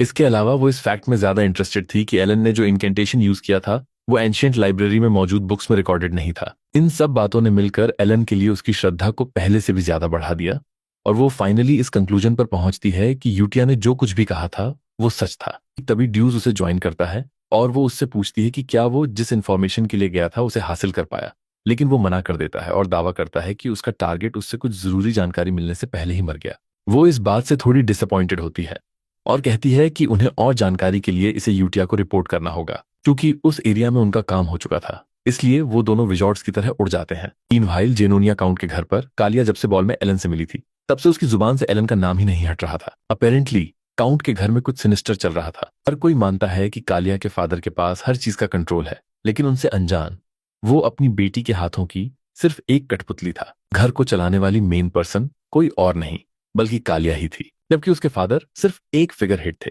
लेकिन एलन के साथ उसकी कॉन्वर्सेशन उसे सस्पिशियस कर देती है कि उस ड्यूड ने सब कुछ पता लगा लिया है। वो अभी भी इस बारे में सोच ही रही थी कि तभी उसकी एक अटेंडेंट भागते हुए उसके पास आती है और उसे तुरंत अपने रूम में आने के लिए कहती है। वो भागकर वहां जाती है और देखती है कि उसका स्पाई रूम में मरा पड़ा है, लेकिन उसे पैनिक करने की कोई जरूरत महसूस नहीं होती क्योंकि उसने उस पर जो सील लगाई थी वो एक्टिवेट नहीं हुई थी, जिसका मतलब था कि उसने मरने से पहले कोई भी इंफॉर्मेशन लीक नहीं की। फिर भी कालिया देख सकती थी कि बॉडी को जानबूझकर उसके चैम्बर्स में रखा गया था। यह उसे इस बारे में और भी ज्यादा कंसर्न कर देता है कि आखिर उसका पता कैसे चला। कालिया को लगता है कि इसके लिए एलन ही जिम्मेदार है और वो मान लेती है कि एलन ने उनकी बातचीत के दौरान ही सब कुछ पता लगा लिया था। उससे अनजान एलन तो बस एक रेगुलर ड्यूड था जो अपने कारवा में सो रहा था और दुनिया की पॉलिटिक्स से बेखबर था। दूसरी तरफ लोरिया अपने घर जा रही थी और वो पूरी तरह से टेंस्ड थी क्योंकि एलन के साथ उसकी मीटिंग प्लान के मुताबिक नहीं हुई थी। एलन के साथ बिताए थोड़े से टाइम में वो समझ गई थी कि वो ऐसा इंसान नहीं है जिससे दुश्मनी मोल ली जाए, और भले ही एलन उसकी आखिरी लाइफलाइन था, वो इस फैक्ट को समझती थी कि वो ऐसी किसी भी डील के लिए राजी नहीं होगा जिससे उसे कोई फायदा ना हो। लोरिया को बेसिकली उसके सिबलिंग्स ने पावर से बेदखल कर दिया था। सबसे बड़े बेटे टैमिलियन, सबसे बड़ी बेटी मैरियन, दूसरी बेटी फिलीन से लेकर दूसरे बेटे किग तक। लोरिया अपनी फैमिली मैंशन में ये सोचते हुए पहुंची कि वो अपने फादर के इन्फ्लुएंस की बदौलत कैसे सरवाइव कर पाई थी। अब जब उसके फादर नहीं रहे तो वो इस सवाल के साथ अकेली रह गई थी कि उसे अब क्या करना है। जैसे ही वो घर में एंटर करती है, दो मेड्स उसकी तरफ दौड़ते हुए आती हैं और चिंता में उसका नाम चिल्लाती हैं। मेड्स उसे बताती हैं कि उसके सिबलिंग्स किग और फिलीन ने खुद को आफ्टर लाइफ में भेज दिया है, और ये खबर लोरिया को अंदर तक झकझोर कर रख देती है। वो ये मानना ही नहीं चाहती थी कि किग और फिलीन जैसे रूथलेस लोग अपनी मर्जी से खुद को खत्म कर लेंगे। लोरिया फिर मेड्स से टेमेलियन और मैरियन के बारे में पूछती है, लेकिन उसे अपना जवाब तब मिलता है जब वो उनके कमरों में जाकर उनकी बॉडीज को एक दूसरे पर लटका हुआ पाती है। लोरिया अपने सिबलिंग्स की बॉडीज को घूरते हुए टोटल शॉक में रह जाती है, और जब ये पूरा केओस चल रहा था तब सिंस में से एक को एक सक्सेसफुल मिशन के बाद अपने चेहरे पर स्माइल के साथ उस एरिया से निकलते हुए देखा जाता है। पूरी एस्टेट में केओस मच जाता है क्योंकि कोई नहीं समझ पा रहा था कि आखिर हो क्या रहा है। सडनली लोरिया को याद आता है कि एलन ने उससे क्या कहा था। उनकी मीटिंग के एंड में उसने उससे कहा था कि अच्छी किस्मत उसे ढूंढ लेगी। इस वजह से लोरिया तुरंत इस कंक्लूजन पर पहुंचती है कि जो कुछ भी हुआ उसके पीछे एलन का हाथ है। अपने सिबलिंग्स की अचानक मौत के साथ लोरिया सडनली अल्टेया डची की एकमात्र वारिस बन जाती है। भले ही उसे खुश या रिलीव्ड होना चाहिए था, लोरिया डर के मारे अपने घुटनों पर गिर जाती है क्योंकि उसे यकीन हो जाता है कि उसने एक डीमन के साथ डील की है। फिर भी वो इस ब्रेव कंक्लूजन पर पहुंचती है कि अब पीछे हटने का कोई रास्ता नहीं है, क्योंकि उसने अपनी आंखों से देखा है कि एलन को धोखा देने वालों का क्या हश्र होता है। लोरिया खुद को मजबूत बनाती है और कहती है कि उसे बस अपने चुने हुए रास्ते पर आगे बढ़ना है। 2 महीने बाद एलन अपने ऑफिस में होता है जब एक अटेंडेंट अल्टेया डची से एक गिफ्ट लेकर आता है। एलन बॉक्स खोलता है और जब वो वाइन की एक अच्छी बोतल देखता है तो वो हैरान रह जाता है। येबन उसे बताता है कि यह वाइन काफी स्पेशल है क्योंकि हर बोतल की कीमत कई हजार गोल्ड है, इसीलिए ये रेयर है। वाइन की बोतल के साथ लोरिया अल्टेया का खुद का लिखा एक हैंड रिटन नोट भी था। एलन ये देखकर सरप्राइज्ड हो जाता है और सोचने लगता है कि लोरिया उसे इतना महंगा गिफ्ट क्यों भेजेगी। उसे अटेंडेंट से पूछना पड़ता है कि क्या यह गिफ्ट सच में उसी के लिए है, क्योंकि उसे कोई वजह समझ नहीं आती कि लोरिया उसे क्यों ऑनर करना चाहेगी। अटेंडेंट एलन को एश्योर करता है कि गिफ्ट उसी के लिए है क्योंकि लोरिया ने इसे पर्सनली उसके लिए तैयार किया है और उसने इसे हाथ से डिलीवर करने का ऑर्डर दिया था। जिस मोमेंट अटेंडेंट लोरिया को डिचेस कहकर एड्रेस करता है, एलन को अचानक रियलाइज होता है कि कुछ तो गड़बड़ है। तभी उसे रियलाइज होता है कि घर की सबसे छोटी बच्ची जो लोरिया है किसी तरह अल्टेया की डचेस बन गई है। अल्टेया एस्टेट में लोरिया डचेस के रूप में अपनी नई पोजीशन में सेटल होने की कोशिश कर रही है। वो खुद को ड्यूक के ऑफिस में बैठा हुआ पाती है जो पास्ट में उसके लिए एक रेस्ट्रिक्टेड एरिया था। भले ही उसके सिबलिंग्स की मौत के आसपास का पूरा सिनेरियो क्वेश्चनेबल था, लेकिन वो हर तरह के सस्पिशन से बच गई क्योंकि उसके पास एक अच्छी एलिबी थी जो कि वो बॉल थी। भले ही उसकी सीक्रेट ऑर्गेनाइजेशन को उसके सिबलिंग्स ने खत्म कर दिया था और जब तक वो मैंशन लौटी वो बेसिकली एक नोबडी थी। एलन के माने जाने वाले इंटरफेरेंस से उसके लिए सब कुछ बदल गया। यह लोरिया को यह सोचने पर मजबूर कर देता है कि एलन आखिर कितना आगे की सोच रहा है। पता चलता है कि उसने अल्टेया के अंडर सभी ऑर्गेनाइजेशंस को यूनिफाई कर लिया है, लेकिन वो इतनी भोली नहीं है कि ये सोचे कि वो एलन की सुपीरियर पावर का सामना कर सकती है। इसके साथ लोरिया मान लेती है कि एलन अभी भी उससे कुछ और चाहता है और उसे लगता है कि वो अल्टेया का अंडरवर्ल्ड नेटवर्क है। भले ही वो इन कंक्लूजन्स पर पहुंच गई है, उसे लगता है कि उसे बस अपने हाथ में जो है उस पर फोकस करना है और एलन के कांटेक्ट करने का वेट करना है। अपने चेहरे पर एक ब्राइट स्माइल के साथ वो सोचती है कि क्या एलन को वो वाइन पसंद आई जो उसने उसे भेजी थी। वापस एलन के ऑफिस में वो फ्रीक आउट कर रहा था क्योंकि उसे विश्वास नहीं हो रहा था कि लोरिया अब डचेस है जबकि कुछ महीने पहले ही उसे टारगेट किया जा रहा था। बिना बताए एलन देख सकता था कि कुछ अजीब चल रहा है। कुछ महीने बाद, जो कि कहानी शुरू होने से 5 साल पहले की बात है, येबन उसे एक काउंट के टाइटल से एड्रेस करता है। यह एलन के लिए एक सरप्राइज के तौर पर आता है और येबन उसे याद दिलाता है कि नया साल लगभग आ गया है और उसका काउंट बनने का सक्सेशन पहले से ही करीब है। एलन पूरी तरह से हैरान था क्योंकि उसने अपने लिए जो प्लान बनाया था उसमें उसने खुद को कभी भी काउंट बनते हुए नहीं देखा था। फिर भी वो इस फैक्ट से इनकार नहीं कर सकता था कि वो एक नोबल बनने के साथ आने वाले पर्क्स को एंजॉय कर रहा था। येबन फिर उसे यूडिया का एक लेटर देता है और एलन येबन से पूछता है कि क्या उसे उन असैसिन्स के बारे में कोई इंफॉर्मेशन मिली है जिन्होंने लियो को उनके एंसेस्टर्स के पास भेज दिया, लेकिन वो मना कर देता है। लेकिन वो उसे इश्योर करता है कि इंफॉर्मेशन गिल्ड अभी भी इस पर काम कर रही है। येबन एलन से पूछता है कि वो पूरी इन्वेस्टिगेशन में इतना इंटरेस्टेड क्यों है और वो जानना चाहता है कि क्या वो रिवेंज की वजह से इंटरेस्टेड है। एलन तब रिप्लाई करता है कि वो बस आने वाली किसी भी चीज के लिए प्रिपेयर्ड रहना चाहता है। येबन के उसे पूरे काउंट टाइटल के बारे में टीज करने के बाद एलन यूडिया का लेटर खोलता है और वो हमेशा की तरह ही था। फिर भी एलन मंथली लेटर्स को अप्रिशिएट करता है क्योंकि वो उसके कोल्ड लाइफस्टाइल में एक तरह की वार्मथ प्रोवाइड करते हैं। एलन बिल्कुल एक रेगुलर प्राउड डैड की तरह स्माइल करता है, भले ही उसने पहले कभी किसी भी बच्चे को नहीं देखा था। एलन फिर येबन से पूछता है कि बच्चे कितने साल के होंगे और वो उसे बताता है कि वो उस एज तक पहुंचने वाले हैं जहां वो सोसाइटी में कदम रखेंगे। इनफैक्ट उनके साथ ऑर्फनेज में जो कुछ बच्चे थे वो पहले ही जा चुके हैं। येबन से ये वाइटल इंफॉर्मेशन मिलने के बाद एलन को रियलाइज होता है कि शायद अब उन 5 को जाने देने का टाइम आ गया है।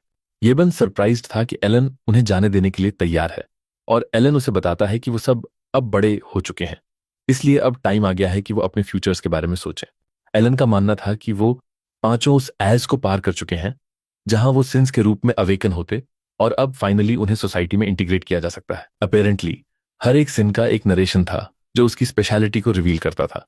यूटिया के पास फेथ का टैलेंट है, ड्यूस के पास स्पोर्ट्समैनशिप का टैलेंट है, रीन के पास रिसर्च का टैलेंट है, जियोलांग के पास कॉम्बैट का टैलेंट है और जब लीडरशिप की बात आती है तो रैडन स्पेशल है। एलन कन्विंस्ड था कि अगर वो उन्हें सही पोजीशंस और एनवायरनमेंट में रख सकता है तो वो जरूर शाइन करेंगे। इस वजह से एलन डिसाइड करता है कि वो उनमें से हर एक को एक गिफ्ट देगा, जो कि शुरू से ही उसका प्लान था। अपनी जरूरत की हर चीज को सॉर्ट आउट करने के बाद वो उन्हें येबन के जरिए इंडिविजुअल लेटर्स भेजता है। इसके कुछ ही टाइम बाद यूटिया को लेटर्स मिलते हैं और वो अपने कॉमरेड्स को बताती है कि उन्हें अपर एशेलोन से एक नया डायरेक्टिव मिला है। वो उन्हें बताती है कि इस बार का डायरेक्टिव स्पेशल है क्योंकि ये उन्हें इंडिविजुअली भेजा गया था। 5 खौशी खौशी लेटर्स रिसीव करते हैं और वो ऐसे खुश होने लगते हैं जैसे उन्होंने लॉटरी जीत ली हो। लेकिन लेटर्स खोलने से पहले यूटिया सजेस्ट करती है कि वो पहले पुराने लेटर्स पढ़ें क्योंकि एलन के डायरेक्टिव्स हमेशा टॉप टियर के होते हैं। दूसरे ये सुनकर सरप्राइज्ड और इम्प्रेस्ड होते हैं क्योंकि यूडिया ही एकमात्र थी जिसे पहले लेटर्स पढ़ने को मिलते थे।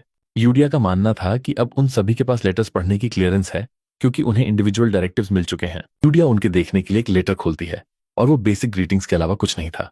दूसरे बच्चे कंफ्यूज थे क्योंकि ये बहुत ऑर्डिनरी लग रहा था, लेकिन यूटिया जल्दी से बीच में बोलती है और उन्हें बताती है कि एलन ने उन्हें शुरू से ही लेटर्स को नॉर्मल कॉन्वर्सेशंस के रूप में डिस्गाइज करने के लिए कहा था। यूटिया फिर उन्हें दिखाती है जिसे वो पहले ग्रीटिंग लेटर्स के बाद पहला डायरेक्टिव होने का दावा करती है। लेटर के अंदर एलन ने उन्हें बताया था कि कैसे उसके दूसरे भाई ने उसे एक चेयर की तरह यूज किया और यूटिया उन्हें बताती है कि ये उनके लिए एक एलिमिनेशन ऑर्डर के अलावा कुछ नहीं है। वो उस पार्ट की तरफ भी इशारा करती है जहां एलन ने अपेरेंटली उसे ब्लू मून ऑर्गेनाइजेशन सौंपी थी। यूटिया फिर अपने कॉमरेड से कहती है कि उन्हें लेटर्स को ठीक उसी तरह पढ़ना है जैसे उसने पढ़ा, ताकि वो डायरेक्टिव्स को सही ढंग से समझ सकें और अपने मिशन को इफेक्टिवली पूरा कर सकें। ड्यूस तब बीच में बोलता है और पूछता है कि क्या इंफॉर्मेशन के किसी भी लीकेज से बचने के लिए उनका एलन से पर्सनली मिलना बेहतर नहीं होगा। यूटिया तब एक स्टर्न फेस और आवाज के साथ रिप्लाई करती है और ड्यूस से कहती है कि उनका मिशन फॉलो करना है। यह ड्यूस की रीढ़ में एक सिहरन दौड़ा देता है और वो रिप्लाई करता है कि उसे पूरी तरह से पता है कि दांव पर क्या लगा है क्योंकि उन्होंने ये मामला सुलझा लिया था। रीना सजेस्ट करती है कि वो नया डायरेक्टिव पढ़ें। लेटर खोलने पर ड्यूस को रियलाइज होता है कि उसे कैलिबन भेजा जा रहा है जो कि नाइट्स की धरती है। दूसरी तरफ रिन को कॉलोनी जाने के लिए कहा जाता है जो बेसिकली एक डेजर्ट है। दूसरे दो भी अपने लेटर्स चेक करते हैं और उन्हें रैक्सस और लार्टेनिया भेजा जाता है, जबकि यूटिया को होली किंगडम ऑफ रोसारियो जाने का ऑर्डर मिलता है। लेटर के अंदर उन्हें क्या करना है इसके बारे में भी इंस्ट्रक्शंस थे। ड्यूस सरप्राइज्ड था कि उसे एक नाइट बनने के लिए कहा गया क्योंकि उसे इसका कोई रीजन समझ नहीं आ रहा था। फिर भी एलन ने उन्हें एश्योर किया था कि वो उन्हें स्पॉन्सर करना जारी रखेगा। इसके अलावा एलन ने लेटर के साथ एक गिफ्ट की लोकेशन भी अटैच की थी।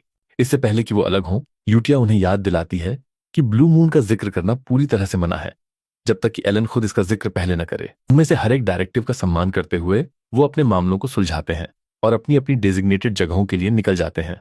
3 महीने बाद एलन अभी भी दुनिया में मैजिक पर रिसर्च कर रहा था और उसे वो नहीं मिला था जो वो ढूंढ रहा था, क्योंकि वो एक क्रॉसरोड पे फंसा हुआ था। इसलिए वो डिसाइड करता है कि उसे खुद पर एक्सपेरिमेंट करना होगा। एलन को फिर से उन असैसिन्स की याद आती है और वो येबन से उनके बारे में पूछता है, लेकिन येबन उसे बताता है कि अभी तक कोई प्रोग्रेस नहीं हुई है। अंदर ही अंदर एलन को पता चल जाता है कि जो कुछ भी हो रहा है वो उसके किए गए कामों के बटरफ्लाई इफेक्ट का नतीजा है और ये कुछ हद तक अनकंट्रोलेबल हो गया है। इसका एक क्लियर एग्जाम्पल लोरिया है। उसे मर जाना चाहिए था, लेकिन वो अचानक अल्टेया की डचेस बन गई है, जहां वो अब अंडरवर्ल्ड में एक टेरिफाइंग पावर बना रही है।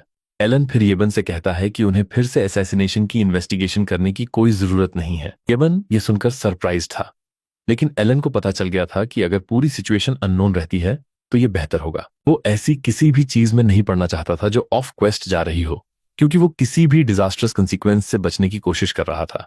वो ये फैक्ट जानता था कि सीक्रेट ऑर्गेनाइजेशंस तब तक इंटरफेयर नहीं करती जब तक कि कोई चीज उन्हें नुकसान न पहुंचाए, और वो हॉर्नेट के नेस्ट को छूना नहीं चाहता था। येबन अपने बॉस के ऑर्डर्स को फॉलो करता है और उसे एश्योर करता है कि वो फिर से इन्वेस्टिगेट नहीं करेगा, लेकिन वो उसे बताता है कि ड्यूस को कैलिबन में नाइट बना दिया गया है। एलन इस खबर को बहुत खुशी के साथ लेता है, क्योंकि ये सेलिब्रेट करने लायक कुछ था। इसके मुश्किल से 3 महीने बाद येबन एलन को इन्फॉर्म करता है कि ड्यूज ने एक नाइट ऑर्डर बनाया है। यह एलन को शॉक कर देता है, क्योंकि एक नाइट ऑर्डर बनाने का मतलब है कि ड्यूज एक्सपर्ट लेवल या उससे ऊपर है, भले ही उसे नाइट बने ज्यादा टाइम नहीं हुआ था। येबन एलन से एग्री करता है और कहता है कि ड्यूज सच में एक ओवरवेलमिंग टैलेंट है, क्योंकि कैलिबन अपनी नाइटहुड को लेकर स्ट्रिक्ट होने के लिए जाना जाता है। इसके 6 महीने बाद, जो कि पांचों सिंस के इंडिपेंडेंट होने के 1 साल बाद का टाइम था, एलन पूरी तरह से एक काउंट बन चुका था। एलन अपने ऑफिस में था जब येबन अंदर आता है और हमेशा की तरह उसके पास उसके लिए कुछ न्यूज थी। येबन रिवील करता है कि ड्यूज कैलिबन के 5 स्वॉर्ड्स में से एक बन गया है, जो एक मास्टर नाइट है। ये खबर एलन की रीढ़ में एक कंपकंपी दौड़ा देती है, जिससे उसके हाथ से पकड़ी हुई बुक गिर जाती है। उसके चेहरे पर पसीना आ जाता है और वो येबन से कंफर्म करने के लिए कहता है कि क्या उसने सही सुना। ऐसा इसलिए था क्योंकि स्वॉर्ड मास्टर्स ही एकमात्र ऐसे लोग होते हैं जो एक मास्टर नाइट बन सकते हैं। गेम में एक स्वॉर्ड मास्टर एक बहुत पावरफुल बीइंग होता है जिसने ऑरा ब्लेड को सरपास कर लिया हो, जिससे वो डेरिवेशन नामक एक यूनिक एबिलिटी को अवेकन कर लेता है। एलन तब येबन से पूछता है कि क्या ड्यूज एक स्वॉर्ड मास्टर है, लेकिन येबन कहता है कि ये अभी तक डेफिनेटिव नहीं है, क्योंकि उसने अभी तक एक डेरिवेशन क्रिएट नहीं किया है। फिर भी देश ने उसे एक मास्टर नाइट का टाइटल दे दिया, क्योंकि उसने चौथे स्वॉर्ड को हराया था। इसके अलावा कैलिबन ने नॉर्दर्न बारबेरियंस के हाथों एक मास्टर नाइट खो दिया था, क्योंकि वो 1 दशक से भी ज्यादा टाइम से वॉर में थे। येबन मेंशन करता है कि माना को समझने और चलाने में कम से कम 15 साल लगते हैं और डेरिवेशन में दशकों लग सकते हैं।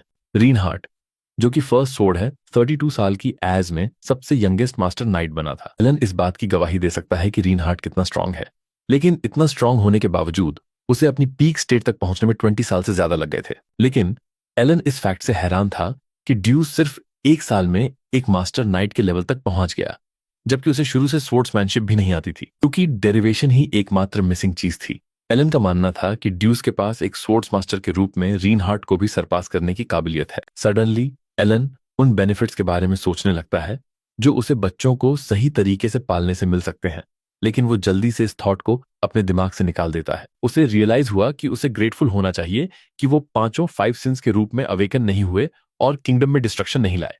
एलन फाइनली इस क्विक कंक्लूजन पर पहुंचता है कि बच्चों का अच्छा करना ही मेन चीज है जिस पर उसे फोकस करने की जरूरत है। व्हाइल कैलिबन की कैपिटल कुर्दाम के सेंट्रल रीजन में एक हाई नोबल रेजिडेंशियल डिस्ट्रिक्ट है, जहां नाइट ऑर्डर रहता है। खिड़की के पास खड़े होकर शहर के शानदार व्यू को घूर रहा है ड्यूस, जो अब एक्लिप्स नाइट का कैप्टन और सबसे यंगेस्ट मास्टर नाइट है। ड्यूस एक अच्छी स्माइल देता है जब उसकी बहन उसे बिल्डिंग के बाहर से वेव करती है। ड्यूस को याद आता है कि उस पल तक सब कुछ कैसे हुआ। उसे याद है कि कैसे उसने ब्लैक वंस के नाम से जाने जाने वाले बुरे लोगों के हाथों सब कुछ खो दिया था। इस वजह से वो गुस्से और नफरत से भर गया था। उसने खुद को बंद पाया, और भले ही उसे एलन ने बचाया था, उसे नहीं लगा कि यह उसके प्रति लॉयल रहने के लिए काफी रीजन है। वो सिर्फ उस प्रॉमिस के प्रति लॉयल था कि वो जो कुछ भी खोया है उसका बदला लेगा, और इस वजह से वो ब्लू मून का मेंबर बन गया। ड्यूस ने एक ऑपरेटिव के रूप में काम करना शुरू कर दिया और अपनी सेफ्टी की परवाह किए बिना डेंजरस मिशंस पर जाने लगा। सालों तक वो ऐसे मिशंस पर जाता रहा जो उसे ब्लैक वंस के एक कदम और करीब ले जाते। सालों की सर्विस के बाद उसे फाइनली अपना पहला पर्सनल डायरेक्टिव मिला, और लेटर के अंदर एक इंस्ट्रक्शन था जो उसे बता रहा था कि कैलिबन साउथ में एक छोटे से इन में एक गिफ्ट है भले ही ड्यूस कभी भी गिफ्ट्स को लेकर हाइप नहीं होता था, उसने फिर भी इसे चेक करने का फैसला किया। ड्यूस ने इनमें एंटर किया और अंदर जो उसने देखा उससे उसकी आंखें शौक से चमक उठी। एलन ने उसके लिए जो गिफ्ट तैयार किया था वो फैमिली थी, जिसे वो हमेशा के लिए खो चुका समझता था। इनमें उसकी बहन खड़ी थी और ड्यूस दौड़कर उसे कसकर गले लगा लेता है और उसके चेहरे से आंसू बहने लगते हैं। ड्यूस को विश्वास हो गया था कि उसकी बहन शिली मर चुकी है, लेकिन वो वहां थी, उसके सामने खड़ी। ड्यूस शिली से पूछता है कि उनके अलग होने के बाद क्या हुआ, और वो एक्सप्लेन करती है कि उसे बुरे लोगों ने आइसोलेशन में रखा था, जहां वो अपनी बारी का इंतजार कर रही थी कि उसे मार दिया जाएगा। इस दौरान वो भाग गई, लेकिन बाद में फिर से पकड़ ली गई और स्लेव ट्रेडर्स को बेच दी गई। जैसा कि किस्मत में था, येबन अपीयर हुआ और उसे बचा लिया, और तब से वो एलन के ग्रेसियस हाथों का आनंद ले रही है।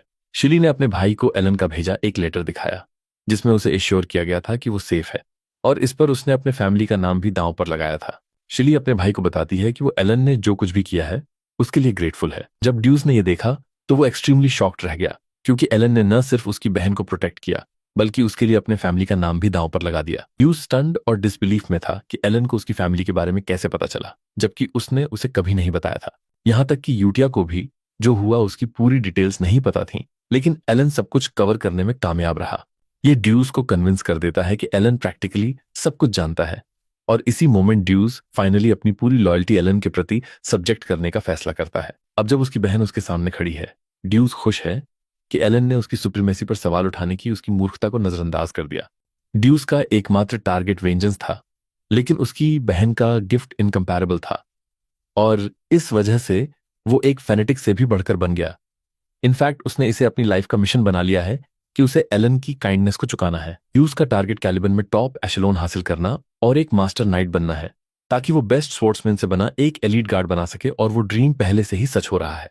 ड्यूस उस दिन तक किसी भी मुश्किल का सामना करने के लिए डिटरमाइंड है, जब तक कि वो एलन का अपना कर्ज चुकाने में कामयाब नहीं हो जाता। तब तक ड्यूस खुद को उससे जो एक्सपेक्टेड है उससे कहीं ज्यादा प्रूव करने के लिए रेडी है। अपने इस प्रयास के हिस्से के रूप में वो और एक्लिप्स नाइट्स जल्द ही बारबेरियंस से लड़ने के लिए एक एक्सपीडिशन पर निकलते हैं। मीनवाइल एलन को एक तरह की शांति महसूस हो रही है, और उसका मानना है कि ऐसा इसलिए है क्योंकि बच्चे अब बड़े हो गए हैं।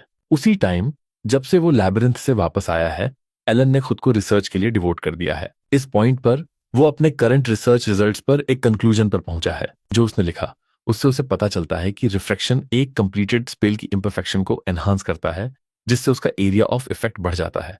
रिपल्शन दूसरी तरफ जो कुछ भी फायर किया जाता है उसके फॉर्म को क्रश कर देता है, जिससे प्रोजेक्टाइल ट्रांसफर हो जाता है। ठीक इसी तरह एलन ने उस मैजिक के सभी वेरिएबल्स को एक साथ रखा है जिस पर वो रिसर्च कर रहा है। उसे यह भी पता चल गया है कि वो दिन में केवल एक बार मैजिक यूज कर सकता है, जो उसके छोटे माना कोर की बदौलत है। फिर भी एलन ने कंक्लूड किया है कि मैजिक फन है। भले ही उसने शुरू में ये डिबेट किया था कि ये सिर्फ सेल्फ डिफेंस के लिए था, क्योंकि वो पिछले 2 महीनों से रिसर्च पर था, इसलिए वो फाइनली रिजल्ट्स को टेस्ट करने का फैसला करता है। एलन खुद को संभालता है और वो नेसेसरी स्पेल्स को उसी ऑर्डर में कास्ट करना शुरू कर देता है जिसमें उसने उन्हें एनालाइज किया था। फिक्सेशन से लेकर कंप्रेशन और कोलैप्स तक वो एक powerful bright attack spell produce करने में कामयाब होता है, जो बिल्कुल टेरिफाइंग लगता है। एलन हैरान था क्योंकि सब कुछ ठीक से काम कर गया, और उसे फाइनली रियलाइज होता है कि फ्रेजेस का ऑर्डर भी काफी इंपॉर्टेंट है। वो अभी भी अपने सामने की मैग्निफिसेंट क्रिएशन को घूर रहा था जब उसे अपने पीछे एक अजीब आवाज सुनाई देती है जो अपना शॉक एक्सप्रेस कर रही थी। एलन मुड़कर देखता है तो कालिया और उसका मेज उसके बगल में खड़े थे, और वो दोनों उस चीज से डरे हुए थे जो उनके सामने थी, जिसे वो ओरिजिन मैजिक कह रहे थे। एलन जब कालिया को अपने पीछे खड़ा देखता है तो शॉक हो जाता है और सोचने लगता है कि वो लेडी वहां क्यों है। उसके साथ वाला मेज डर से चीखता है, क्योंकि ओरिजिन मैजिक कुछ ऐसा है जिसे केवल एक 7th सर्कल मेज ही चला सकता है या अचीव कर सकता है। जब एलन ये सुनता है तो वो कंफ्यूज्ड हो जाता है और सोचने लगता है कि क्या उसके जैसे एक लो लेवल ट्रैश मेज को पहले से ही एक 7th सर्कल मेज माना जा रहा है। बाद में कालिया और उसका मेज रिसेप्शन रूम में बैठकर एलन के आने का इंतजार करते हैं। कालिया कुछ मिनट पहले जो उसने देखा उसके बाद पूरी तरह से अनसेटल्ड लग रही थी। उसके एलन की टेरिटरी में आने की पहली वजह यह कंफर्म करना था कि एलन कितना जानता है। वो उस ऑर्गेनाइजेशन की कैपेबिलिटी भी जानना चाहती थी जो एलन को बैक कर रही थी, लेकिन उसे और उसके मेज को जो मिला वो बिल्कुल अलग था। कालिया को विश्वास नहीं हो रहा था कि उसका मेज बियांकेल, जो एक एरोगेंट 5th रैंक मेज है, एलन को देखते हुए जो उसने देखा उससे एक्चुअली में डरा हुआ है। पर्सपेक्टिव में रखने के लिए बियांकेल को इनह्यूमन एक्सपेरिमेंट्स के लिए मेज टावर से निकाल दिया गया था, और वो बिना पसीना बहाए बटालियंस को खत्म करने के लिए काफी पावरफुल है, लेकिन वही आदमी एलन की प्रेजेंस में डर से कांप रहा था। कालिया ये सोचने पर मजबूर हो जाती है कि क्या उसने जो पहले देखा वो सच में ओरिजिन मैजिक था, जैसा कि उन्हें सस्पेक्टेड था। कुछ ही पलों बाद एलन रूम में एंटर करता है और वो उन दोनों से पूछता है कि वो उसकी एस्टेट में क्यों आए हैं। कालिया बिना किसी प्रायर नोटिस के आने के लिए जल्दी से अपोलोजाइज करती है। वो उससे तब मिलने के लिए भी अपोलोजाइज करती है जब वो अपना बिजनेस कर रहा था, और दावा करती है कि वो केवल एस्टेट में उसे ढूंढ रही थी। एलन उसे शांत करता है और कहता है कि वो जो हुआ उसके लिए उसे जिम्मेदार नहीं ठहराएगा। लेकिन एलन बियांकेल और कालिया को बताता है कि उन्होंने उसे जो मैजिक यूज करते हुए देखा वो ओरिजिन मैजिक नहीं था। वो उन्हें बताता है कि वो सिर्फ एक सेकंड रैंक मेज है जो ओरिजिन मैजिक चलाने में कैपेबल नहीं है। एलन बियांकेल की तरफ मुड़ता है और कहता है कि उसे पूरा यकीन है कि उसने ये फैक्ट सेंस कर लिया था कि उसने जो मैजिक यूज किया उसका कोई एक्चुअल फंक्शन नहीं है। ये बेसिकली एक मैजिक है जो डिफेंस और अटैक दोनों में यूजलेस है, एक स्टर्न आवाज और ओवरवेलमिंग ऑरा के साथ। एलन उन दोनों से कहता है कि उन्होंने जो देखा उसे उन्हें अपने तक ही रखना होगा। बियांकेल जल्दी से बीच में बोलता है और एलन को एश्योर करता है कि उसने क्लियरली नहीं देखा। कालिया ये देखकर शॉक्ड रह जाती है, क्योंकि उसे विश्वास नहीं हो रहा था कि बियांकेल जैसा एरोगेंट इंसान एलन से बात करते हुए ऑनरिफिक्स यूज कर सकता है। एलन खुश था कि उन्होंने मिसअंडरस्टैंडिंग को सॉर्ट आउट कर लिया है, और वो उनसे पूछता है कि वो उससे मिलने क्यों आए हैं। कालिया तब रिवील करती है कि वो केवल उस एरिया में थे और सोचा कि अगर वो अपना रेस्पेक्ट पे करते हैं तो अच्छा होगा, जिसका मतलब है कि उनके पास एलन के साथ डिस्कस करने के लिए कुछ भी इंपॉर्टेंट नहीं है। एलन ये सुनकर थोड़ा डिसअपॉइंटेड होता है और वो उन्हें बताता है कि उसे बहुत कुछ अटेंड करना है, इसलिए उसके पास उनके साथ बैठकर मजाक करने की लिबर्टी नहीं है। कालिया एलन की उनके साथ ब्रीफ प्रेजेंस को एक्नॉलेज करने के लिए खड़ी होती है और एलन से कहती है कि वो और बियांकेल अब विदा लेंगे। जैसे ही वो जाने वाले थे, एलन कालिया से कहता है कि अगर वो बात करने के लिए एक कंपेनियन ढूंढ रही है तो उसे लोरिया से मिलने पर विचार करना चाहिए। एलन कालिया को बताता है कि एक चांस है कि वो दोनों अच्छी तरह से घुल मिल जाएंगे।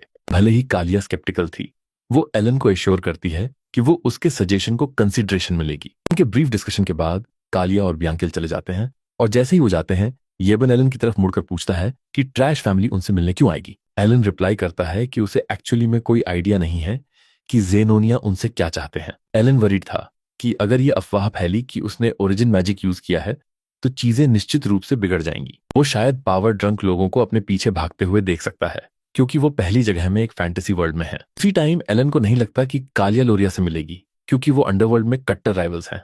जैसे ही वो एस्टेट से दूर जाते हैं, कालिया बियांकेल की तरफ मुड़कर उससे पूछती है कि क्या एलन का मैजिक सच में ओरिजिन मैजिक था। बियांकेल तब रिप्लाई करता है कि वो ओरिजिन मैजिक नहीं था। बियांकेल एक्सप्लेन करता है कि ओरिजिन मैजिक एक ऐसा मैजिक है जो टोटल प्रिंसिपल्स के फील्ड पर अपने खुद के लॉज ड्रॉ करता है। यह एक चांस और प्रिविलेज है जो सुप्रीम आर्कमिजेस को दिया जाता है, लेकिन एलन का मैजिक पूरी तरह से अलग था। बियांकेल रिवील करता है कि उसने अपनी ऑब्जर्वेशन आई एक्टिवेट की और एलन का मैजिक देखा। मैजिक का फील्ड एसेंशियली टीयर अपार्ट हो रहा था और एलन प्रिंसिपल्स को ट्विस्ट कर रहा था। वो लॉज को कोलैप्स कर रहा था, लेकिन फिर भी स्पेल को मैनिफेस्ट करने में कामयाब रहा, जो कि एक ऐसा मिरेकल है जो सभी लॉजिक और रीजन को डिफाई करता है। एक हॉरिफाइंग फेस के साथ बियांकेल रिवील करता है कि एलन के मैजिक के पीछे एक फॉरगॉटन ग्रेट गॉड की पावर और काम था। सिर्फ इसके बारे में सोचने से बियांकेल का सिर पिघल रहा है, और वो कालिया को बताता है कि उसे एक बार एंशिएंट नॉलेज को परस्यू करने के लिए प्रेज मिली थी, जिसे magic of the forgotten era के नाम से जाना जाता है। वो जो जानता है और जो उसने देखा, उसके नॉलेज के कारण बियांको कालिया को पूरे डर में बताता है कि उसे कभी भी एलन का विरोध करने के बारे में नहीं सोचना चाहिए, या उसे अपना दुश्मन बनाने के बारे में भी नहीं सोचना चाहिए। ये सुनने के बाद कालिया कंक्लूड करती है कि उसके पास ये पता लगाने का कोई रीजन नहीं है कि एलन क्या चाहता है, और डिसाइड करती है कि लोरिया से मिलना ही सबसे अच्छा ऑप्शन हो सकता है, क्योंकि वो एलन के लिए एक पॉन के अलावा कुछ नहीं है। इसके 5 महीने बाद, जो कि बच्चों को अपनी इंडिपेंडेंस मिले 2 साल बाद का टाइम था, एलन येबन से पूछता है कि क्या द 5 के बारे में कोई अपडेट है। येबन उसे बताता है कि द 5 के बारे में कोई अपडेट नहीं है, लेकिन कुछ इंपॉर्टेंट न्यूज है जिसके बारे में उसे जानना जरूरी है। पता चलता है कि जेनोनिया काउंटी और अल्टेया ड्यूकल ने एक अलायंस बना लिया है, और यह खबर एलन को शॉक कर देती है। उसे विश्वास नहीं हो रहा था कि अंडरवर्ल्ड के 2 पिलर्स एक साथ आ गए हैं। वो फ्रस्ट्रेशन में अपना सिर पकड़ लेता है कि वो 5 सिंस से एक कैलेमिटी से बचने में कामयाब रहा, लेकिन दुनिया अब अंडरवर्ल्ड अलायंस की बदौलत खत्म होने वाली है। फाइनली उसके डम्प सेल्फ को यह रियलाइज होता है कि कालिया ने उस दिन उसकी एडवाइस जरूर मानी होगी, यह रियलाइज करते हुए कि उसने शायद गड़बड़ कर दी है। एलन खुद को इस फैक्ट से धोखा देने की कोशिश करता है कि दोनों के बीच का अलायंस निश्चित रूप से काम नहीं करेगा, क्योंकि उनके कैरेक्टर्स बिल्कुल अलग हैं। फिर भी उसे पता चलता है कि उसे बस इन केस प्रिपेयर रहना होगा। एलन तब कालिया के लिए एक लेटर लिखने बैठता है ताकि वो उसके प्रति फ्रेंडली लग सके। बस इन केस की चीजें बिगड़ जाएं। वो येबन को पर्सनली मैसेज डिलीवर करने के लिए भेजता है और येबन उसे एश्योर करता है कि वो जैसा कहा गया है वैसा ही करेगा, और साथ ही उसे एश्योर करता है कि वो बच्चों के ठिकाने की भी तलाश करेगा। येबन के जाने के बाद एलोन का दिमाग राडान और शियोलांग के बारे में सोचने लगता है, क्योंकि उन पांचों में से सिर्फ वही दो थे जिन्होंने अब तक कोई कांटेक्ट नहीं किया था। एलोन को यह सोचकर डर लग रहा था कि कहीं शियोलांग मारी तो नहीं गई, लेकिन साथ ही उसे यह भी यकीन था कि अगर उसे वो गिफ्ट मिल गया होगा जो एलोन ने छोड़ा था, तो वो अब तक एक वॉरियर के लेवल पर पहुंच चुकी होगी। एक्चुअली उसने शियोलांग के लिए एक आर्म्स आर्मर छोड़ा था जो गोल्डन मेन ट्राइब का एक सेक्रेट बीस्ट था। इस आर्मर को पहनने पर यूजर को 20 का क्रिटिकल हिट चांस मिलता है। एलोन को पूरा यकीन था कि शियोलांग अच्छा कर रही होगी, क्योंकि उसने उसके लिए फंड्स का सोर्स भी छोड़ा था और उसे एक ऐसी जमीन पर भेजा था जहां पावर सिर्फ स्ट्रेंथ के दम पर हासिल की जा सकती थी। मीनवाइल डेजर्ट नेशन कॉलोनी में शियोलांग एक्चुअली अपनी लाइफ के बेस्ट दिन जी रही थी। उसे वो आर्म्स ड्रेसिंग मिल चुकी थी जो उसके लिए गिफ्ट की तरह छोड़ी गई थी, और वो उसके लिए बहुत ज्यादा ग्रेटफुल थी। बचपन में उसने गोल्डन मेन ट्राइब के बारे में जो कुछ भी सुना था वो सब अब सच साबित हो रहा था। उसने उस खानदानी निशानी यानी कि हेयरलूम के बारे में सुना था जिसे सैकड़ों सालों से आगे पास किया जा रहा था, और वो अपने यूजर को पावर और डिवाइन अथॉरिटी ग्रांट करती थी। शियोलांग ने उस हेयरलूम को हासिल कर लिया था और उसने उस हेयरलूम द्वारा दिए गए सभी ट्रायल्स और चैलेंजेस को भी फेस कर लिया था। हालांकि ये बहुत टफ था, पर वो हर ऑब्स्टेकल को हेड ऑन फेस कर पा रही थी, क्योंकि उसे याद था कि कैसे एलन की ग्रेस ने उसे तब बचाया था जब वो सिर्फ एक टेस्ट सब्जेक्ट हुआ करती थी। उसे बचाकर एलन ने उसे उस ब्लैक ड्रैगन से अपना वेंजेंस लेने की पावर दी थी जिसने उसके पेरेंट्स को खत्म कर दिया था। इसी वजह से सेओलोंग समझ जाती है कि ये एलोन की विश है कि वो दुनिया की सबसे ग्रेटेस्ट ग्लैडिएटर बने। इसके अलावा उसे बिखरी हुई गोल्डन मेन ट्राइब को इकट्ठा करना था और उसे मिली पावर से उसे उसकी पुरानी ग्लोरी तक पहुंचाना था। अपने अब तक के सफर से हाइप होकर सेओलोंग फाइनली एलोन यानी अपने सेवियर और बीस्टकिन के लिए जो भी जरूरी है वो करने के लिए रेडी थी, और साथ ही वो अपने नेमेसिस ब्लैक ड्रैगन का भी सफाया करना चाहती थी। कुछ देर बाद येबन एलोन को बताता है कि उसके पास सेओलोंग के बारे में कुछ इन्फॉर्मेशन है। अपेरेंटली कॉलोनी में उसके ऑपरेट करने के तरीके की वजह से उसे एक नया नाम दिया गया है, द गोल्डन फ्लैश। एलोन यह सुनकर बहुत खुश होता है कि शियोलांग बिल्कुल ठीक है। एलोन फिर राडान के बारे में पूछता है, लेकिन येबन कहता है कि उसके बारे में थोड़ी बहुत इन्फो तो है, पर वो कितनी भरोसेमंद है ये पक्का नहीं है। सडनली एलोन येबन की तरफ मुड़कर पूछता है कि वो फालतू क्यों घूम रहा है जबकि उसे बिजी होना चाहिए। येबन ये सुनकर कंफ्यूज हो जाता है, क्योंकि एलोन ने उसे जो भी करने का ऑर्डर दिया था वो सब कुछ खत्म कर चुका था। तभी एलोन बीच में बोलता है कि उन्हें जल्दी तैयारी शुरू करनी होगी, क्योंकि मैजिक टावर तक पहुंचने में ही 1 महीना लग जाता है। लेकिन ये बात खुद एलोन के लिए एक न्यूज थी। एलोन एक फूल की तरह एक्ट करते हुए याबन से पूछता है कि क्या उसने उसे ये नहीं बताया था। याबन उससे आर्ग्यू करने से मना कर देता है, क्योंकि उसे एलोन के काम करने के तरीके की आदत हो चुकी थी। येबन फिर मेंशन करता है कि ग्रीन मैजिक टावर तक पहुंचने में तो सिर्फ कुछ हफ्ते ही लगते हैं, लेकिन एलोन उसे करेक्ट करते हुए कहता है कि वो लोग ब्लू मैजिक टावर जा रहे हैं। Apparently blue magic tower labyrinth city के पास था, और क्योंकि वो बहुत दूर था येबन अपनी चीजें रेडी करना स्टार्ट कर देता है। एलोन काउच पर जाकर गिर जाता है और उस थका देने वाली कैरेज जर्नी के बारे में सोचने लगता है जिस पर वो निकलने वाला था। लेकिन उसके पास कोई चॉइस नहीं थी, क्योंकि उसके छोटे मोनोकोर को सपोर्ट करने के लिए जो आइटम चाहिए था वो ब्लू मैजिक टावर में ही था। एलोन इस बात की गवाही दे सकता है कि लैब्रिंथ सिटी ढेर सारी यादों से भरी है, क्योंकि जब वो गेम खेलता था तो उसने वहां बहुत ग्राइंडिंग की थी। अपेरेंटली सिटी के सेंटर में मौजूद लैब्रिंथ को एंडलेस माना जाता था, लेकिन प्लेयर जितना डीप जाता था उसे उतने ही बेहतर आइटम्स वहां से मिलते थे। भले ही हजारों प्लेयर्स ने खुद को लैब्रिंथ के लिए डिवोट कर दिया था, पर कोई भी कभी उसके एंड तक नहीं पहुंच पाया। ग्रुप चैट हमेशा उन प्लेयर्स के कंप्लेन से भरा रहता था जो बताते थे कि कैसे उन्होंने लैब्रिंथ के एंड तक पहुंचने की बहुत कोशिश की, पर कोई फायदा नहीं हुआ। बिल्कुल गेम की तरह लैब्रिंथ में रेलिक्स और आर्टिफैक्ट्स डिस्कवर होते हैं, और इसी वजह से सिटी में सर्टिफाइड मैजिक अप्रेजर्स पाए जाते हैं। यह बात एलान को रीन की याद दिलाती है, जिसने कहा था कि वो जल्द ही अप्रेजर का एग्जाम देने वाली है। एलान को पूरा कॉन्फिडेंस था कि उसके पास जिस तरह का टैलेंट है उससे वो एग्जाम बड़ी आसानी से पास कर लेगी। एट द सेम टाइम उसे यह भी चिंता थी कि उसने रीना के लिए जो गिफ्ट छोड़ा था वो बहुत छोटा था, क्योंकि वो सिर्फ एक इक्विपमेंट अप्रेजल टूल था। लेकिन वो और ज्यादा सपोर्ट प्रोवाइड करने के लिए तैयार था अगर वो गिफ्ट काफी साबित नहीं होता। अगर लैब्रिंथ सिटी लाटानिया की बात करें तो वो मर्सिनरीज और एक्सप्लोरर्स की सिटी है जिस पर किसी का राज नहीं है। इस सिटी में एक सीक्रेट अप्रेजल शॉप है जिसका नाम मैड है। यह शॉप जो क्वालिटी सर्विस प्रोवाइड करती है, उसकी वजह से इसके ज्यादातर कस्टमर्स नोबल्स और ए रैंक एक्सप्लोरर्स हैं, और उन नोबल्स में खुद सिटी लॉर्ड भी शामिल है। उसे शॉप में एक फ्लेम जनरेटिंग डिवाइस को अप्रेज कराते हुए देखा जाता है, और अटेंडेंट राइन होती है। राइन ने अपने फेस पर एक वियर्ड डिवाइस पहना हुआ है और इसकी मदद से वो लॉर्ड को उस डिवाइस के बारे में वो सब बता पाती है जो उसे जानना चाहिए। लॉर्ड हमेशा की तरह उसके कंट्रीब्यूशन से खुश होता है और वो उसकी तारीफ करता है। लॉर्ड के जाने के बाद राइन डिवाइस उतारती है और शॉप के चारों ओर देखती है, क्योंकि अब वो अकेली थी। वो नैरेट करती है कि ये शॉप अपनी खास सर्विस की वजह से फेमस है, जो कि एलान का एक गिफ्ट था। अपेरेंटली उस लेटर में जो उसने तब भेजा था, उसने उसे एक अप्रेजर बनने के लिए कहा था, लेकिन वो पहले तो ये समझ नहीं पाई थी। वो जानती है कि वो जो कुछ भी कर रहे हैं वो बुरे लोगों से छुटकारा पाने के लिए है, लेकिन उसे कभी ये समझ नहीं आया कि उसे एक अप्रेजर बनने की क्या जरूरत थी। ये उसका कन्विक्शन था। जब तक उसे एलान का छोड़ा हुआ वो गिफ्ट नहीं मिल गया। उसे दिया गया relic eye of the tale के नाम से जाना जाता था, जो एक ऐसा रेलिक है जो एक सर्टेन माना थ्रेशोल्ड के नीचे के आइटम्स को तुरंत आइडेंटिफाई करके अप्रेजल में हेल्प करता है। रीन पूरी तरह से शॉक हो गई थी, क्योंकि जो उसने देखा वो लाइब्रेरी में रखी बुक्स में लिखी बातों से बिल्कुल अलग था। सील्स हटाने के बाद इम्प्रिंट जिंदा हो गया और उसे रियलाइज हुआ कि बुरे लोगों को हराने के लिए उसे इस रेलिक को अपग्रेड करना होगा। उसने इसे एक एबिलिटी और सैक्रिफाइस ऑफर करने का एक जरिया माना, और तब से वो उस रेलिक पर काम कर रही है। उस डिवाइस के साथ बिताए गए टाइम के बाद रीन को फाइनली रियलाइज हुआ कि एलन ने उसे एक ऐसा काम दिया था जो सिर्फ वही कर सकती थी, और उसे यकीन था कि वो जो कुछ भी कर रही है उसका मकसद ब्लैक वुल्फ का खात्मा करना है। 3 हफ्ते बाद एलेन और इवोन ब्लू टॉवर पहुंचते हैं और वो टॉवर के वाइस मास्टर से मिलते हैं, जो उन्हें बताती है कि टॉवर का मास्टर करंटली अवेलेबल नहीं है। वाइस मास्टर पित्या क्लिंट उनसे कहती है कि वो अपना काम बताएं और टॉवर से दफा हो जाएं। जिस मोमेंट एलेन उसे देखता है उसे गेम से उसकी याद आ जाती है। अपेरेंटली वो एक टैलेंटेड मेज है जो आगे चलकर एट सर्किल तक पहुंची और अपने अर्ली 20s में ही टॉवर मास्टर बन गई थी। यह बात सब जानते हैं कि मैजिक टॉवर के पास जबरदस्त कॉम्बैट पावर है और कुछ खास चीजों के प्रोडक्शन पर उसकी मोनोपोली है, जो उसे नोबिलिटी के बराबर का स्टेटस देती है।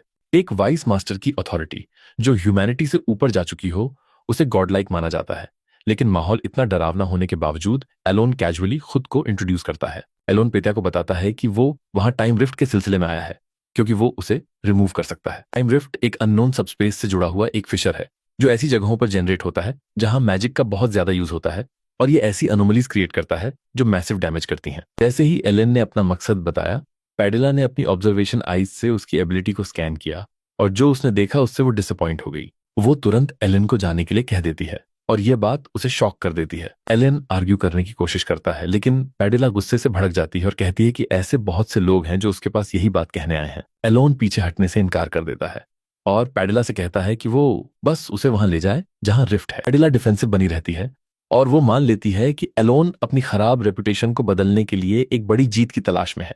पैडिला और भी ज्यादा गुस्से में आ जाती है और वो एक माना प्रेशर रिलीज करती है, जिससे वो पहले से भी ज्यादा डरावनी दिखने लगती है।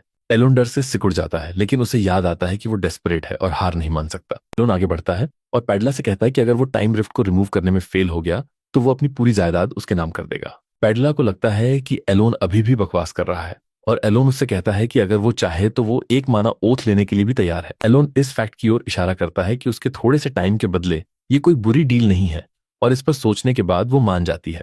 पैडिला फिर एलोन को उस रूम में ले जाती है जहां रिफ्ट मौजूद है, और वो उसे याद दिलाती है कि अगर वो रिफ्ट को हटाने में फेल हो गया तो उसकी सारी दौलत उसकी हो जाएगी। एलोन स्माइल करता है और पेत्या को यकीन दिलाता है कि ऐसा कभी नहीं होगा। अंदर ही अंदर पेत्या सोचती है कि एलोन बेवकूफ है या बहादुर, लेकिन उसे यकीन था कि वो बेवकूफ ही है। जब टाइम रिफ्ट्स की बात आती है तो उन्हें पहले बंद करने का कोई रीजन नहीं होता था, क्योंकि वे आर्टिफैक्ट्स बाहर फेंकते थे और 3 महीने बाद नेचुरली गायब हो जाते थे। इसी वजह से टाइम रिफ्ट पर रिसर्च बंद हो गई और किसी भी मेज ने कभी भी मैन्युअली एक को बंद नहीं किया। लेकिन ब्लू मैजिक टॉवर अपनी बिल्डिंग में मौजूद टाइम रिफ्ट से 2 साल से ज्यादा समय से स्ट्रगल कर रहा है। अब टाइम रिफ्ट के सामने खड़ा होकर एलोन उसे देखने के लिए एक मोमेंट लेता है और पैडिला उसका मजाक उड़ाती है, ये सजेस्ट करते हुए कि उसे चले जाना चाहिए क्योंकि वो इसके बारे में कुछ नहीं कर सकता। तभी पैडिला नोटिस करती है कि एलोन ने अपना हाथ पकड़ा हुआ है, जो अपने हाथ को एक मीडियम के तौर पर यूज करने का एक मेथड है। पैडिला को याद आता है कि एंशिएंट मैजिक टोम्स में इसका जिक्र है और ये एक लेजेंड के सिवा कुछ नहीं है। पैडिला को लगता है कि एलोन बस मजाक कर रहा है और वो उसे ताना मारते हुए कहती है कि वो खेलना बंद करे। सडनली सब कुछ ब्लैंक हो जाता है और पैडिला को रियलाइज होता है कि सब कुछ रुक गया है। वो तुरंत अपनी ऑब्जर्वेशन आई एक्टिवेट करती है और तभी वो एलान की प्रेजेंस में खड़े एक विशाल रेड फिशर को देखती है, और एक टैलेंटेड मेज होने के नाते वो अपने सामने की ओवरवेलमिंग पावर को फील कर सकती है। इससे पहले कि वो कुछ समझ पाती, वो खुद को उस ग्रेटर पावर के इन्फ्लुएंस में पाती है जो उसकी आंखों में घूर रहा था। वो ओवरवेलमिंग बीइंग उसके करीब आता है और अपनी डिमांड उसे बताता है, और जैसे ही उसके चेहरे पर पसीना आता है वो उन डिमांड्स के लिए मान जाती है। जब तक सब कुछ क्लियर होता है, रिफ्ट बंद हो चुका होता है और एलान हमेशा की तरह दूर कैजुअली खड़ा था। उसके हाथ में वो रेलिक भी था जिसके लिए वो आया था, और वो खुश था कि सब कुछ स्मूथली और इजीली हो गया। वो पेत्या की तरफ मुड़कर उसे बताता है कि वो रेलिक ले जा रहा है, और अपने यूजुअल मतलबी स्वभाव के बजाय। पेत्या पूरी तरह से दब्बू लग रही थी। वो एलोन से कहती है कि वो जो चाहे करने के लिए फ्री है, और वो प्रॉमिस करती है कि वो इसके बारे में किसी को नहीं बताएगी। एलोन कंफ्यूज हो जाता है और वो मान लेता है कि उसका ब्लफ उस लड़की पर काम करने में फेल हो गया। एलोन फिर उसकी ओर चलता है, लेकिन वो तेजी से पीछे हटती है और एलोन को यकीन दिलाती है कि वो एक सीक्रेट रख सकती है। एलोन उस लेडी को इतना अजीब एक्ट करते देखकर सरप्राइज्ड होता है, लेकिन वो उसे इग्नोर करता है और येवोन से कहता है कि अब उनके जाने का टाइम हो गया है। सडनली पैडिला उसे रोकती है और बताती है कि उसके पास उसके लिए एक माना रिकवरी पोशन है और इसे पर्सनली उसने बनाया है। एलोन इस बात से हैरान रह जाता है कि उसे एक ऐसा पोशन मिल रहा है जिसे टॉवर की वाइस मास्टर ने खुद बनाया है। एलोन अभी भी पोशन को चेक कर रहा होता है जब पैडिला उसके पास आकर पूछती है कि क्या उसे ये पसंद आया। यह एलोन को और भी ज्यादा कंफ्यूज कर देता है, क्योंकि वो ये मानना नहीं चाहता कि पैडिला ये सब इसलिए कर रही है क्योंकि वो इस बात के लिए थैंकफुल है कि उसने गेट बंद करने में हेल्प की। पीडिया अजीब एक्ट करती रहती है और एलान से कहती है कि वो ये पक्का करेगी कि एलीन ने जो रिक्वेस्ट की थी उसे वो फॉलो करे। इनफैक्ट वो एक माना ओथ लेने के लिए भी रेडी है अगर इससे एलीन को उस पर यकीन हो जाए। इससे पहले कि एलान उसका ध्यान इस ओर खींच पाता कि वो चीजों को गलत समझ रही है, पीडिया ने ओथ प्रोसेस एक्टिवेट कर दिया था और ओथ के अंडर वो सब कुछ अपने तक रखने की कसम खाती है। इसके साथ एलोन ने ब्लू मैजिक टावर में अपना काम खत्म किया और उसने जो रेलिक चाहा था वो उसे 5 पोशन की बोतलों और एक ओथ के साथ मिल गया। जैसे ही वे टावर से दूर जाते हैं, येबन उस रेलिक को घूरता है जो एक ब्रेसलेट से ज्यादा कुछ नहीं था, और वो एलोन से पूछता है कि क्या वो बस इसी के लिए वहां गया था। भले ही यह ज्यादा कुछ नहीं लगता, पर एलोन येबन को यकीन दिलाता है कि उसे वाकई इस ब्रेसलेट की जरूरत है। इसे seal of the unholy one के नाम से जाना जाता है और इसमें एक जेम लगा है जो एटमॉस्फेयर से माना को एब्जॉर्ब और स्टोर कर सकता है। एलोन खुश है कि डिवाइस परफेक्टली काम कर रहा है और भले ही स्टोरेज स्पेस ज्यादा नहीं है, पर यह उसके माना होल की भरपाई के लिए काफी से ज्यादा है। एलोन का मानना है कि यह उसके लिए काफी है क्योंकि उसका गोल मैजिकल रिसर्च और सेल्फ प्रिजर्वेशन है, फाइटिंग नहीं। सडनली उसे यह रियलाइज होता है कि टावर छोड़ने से पहले पढ़ाया ने जिस तरह से उसके साथ एक्ट किया वो काफी स्ट्रेंज था। एक पॉइंट पर उसने जो रिस्पेक्ट उसे दी थी उससे एलोन ये सोचने पर मजबूर हो गया कि क्या पैडिला उसका मजाक उड़ा रही थी। एलोन को याद आता है कि पिछली बार जब कालिया ने उसे देखा था तो भी बिल्कुल ऐसा ही हुआ था, लेकिन उसे नहीं लगता कि उसे चिंता करने की कोई बात है क्योंकि उसे यकीन है कि वो उनमें से किसी से दोबारा नहीं मिलेगा। मीनवाइल अल्टेया में लोरिया कालिया को होस्ट कर रही है। दोनों के बीच खुशनुमा माहौल में बातें होती हैं और उनके बीच किसी तरह की दुश्मनी का कोई साइन नहीं था। ये सब एलोन के इन्फ्लुएंस की वजह से था। कालिया खुश थी कि उसने एलोन की एडवाइस मानी और लोरिया से मिलने आई। उनकी बातचीत के दौरान ही उन दोनों को रियलाइज हुआ कि एलोन उनसे बहुत आगे था। फिर भी ये बेसिकली एक अलायंस था जो एलन के कमांड की वजह से बना था। दोनों के पास एक साथ मिलकर काम करने के अलावा कोई चॉइस नहीं थी क्योंकि वे दोनों एलन के नीचे थे और एक पावर स्ट्रगल पूरी तरह से यूजलेस होता। लोरिया फिर कालिया से पूछती है कि वो उससे मिलने क्यों आई है जबकि उनकी शेड्यूल्ड कॉन्फ्रेंस अगले महीने है। कालिया फिर खुलासा करती है कि एलन ने उसकी पिछली विजिट के बारे में एक लेटर भेजा है।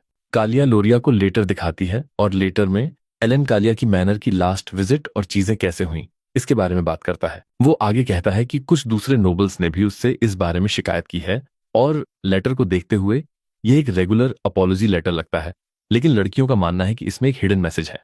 चूंकि वे इस कंक्लूजन पर पहुंची हैं, दोनों का मानना है कि अगर वे इसे डिस्कस करें तो बेहतर होगा। दोनों किंगडम में मौजूद नोबल्स और वे किस फैक्शन से हैं इसे डाइसेक्ट करने में कोई टाइम वेस्ट नहीं करती हैं। बहुत सोचने के बाद दोनों एक ही कंक्लूजन पर पहुंचती हैं कि एलान को सभी नोबल्स और उनके यूजलेस फैक्शंस पसंद नहीं है।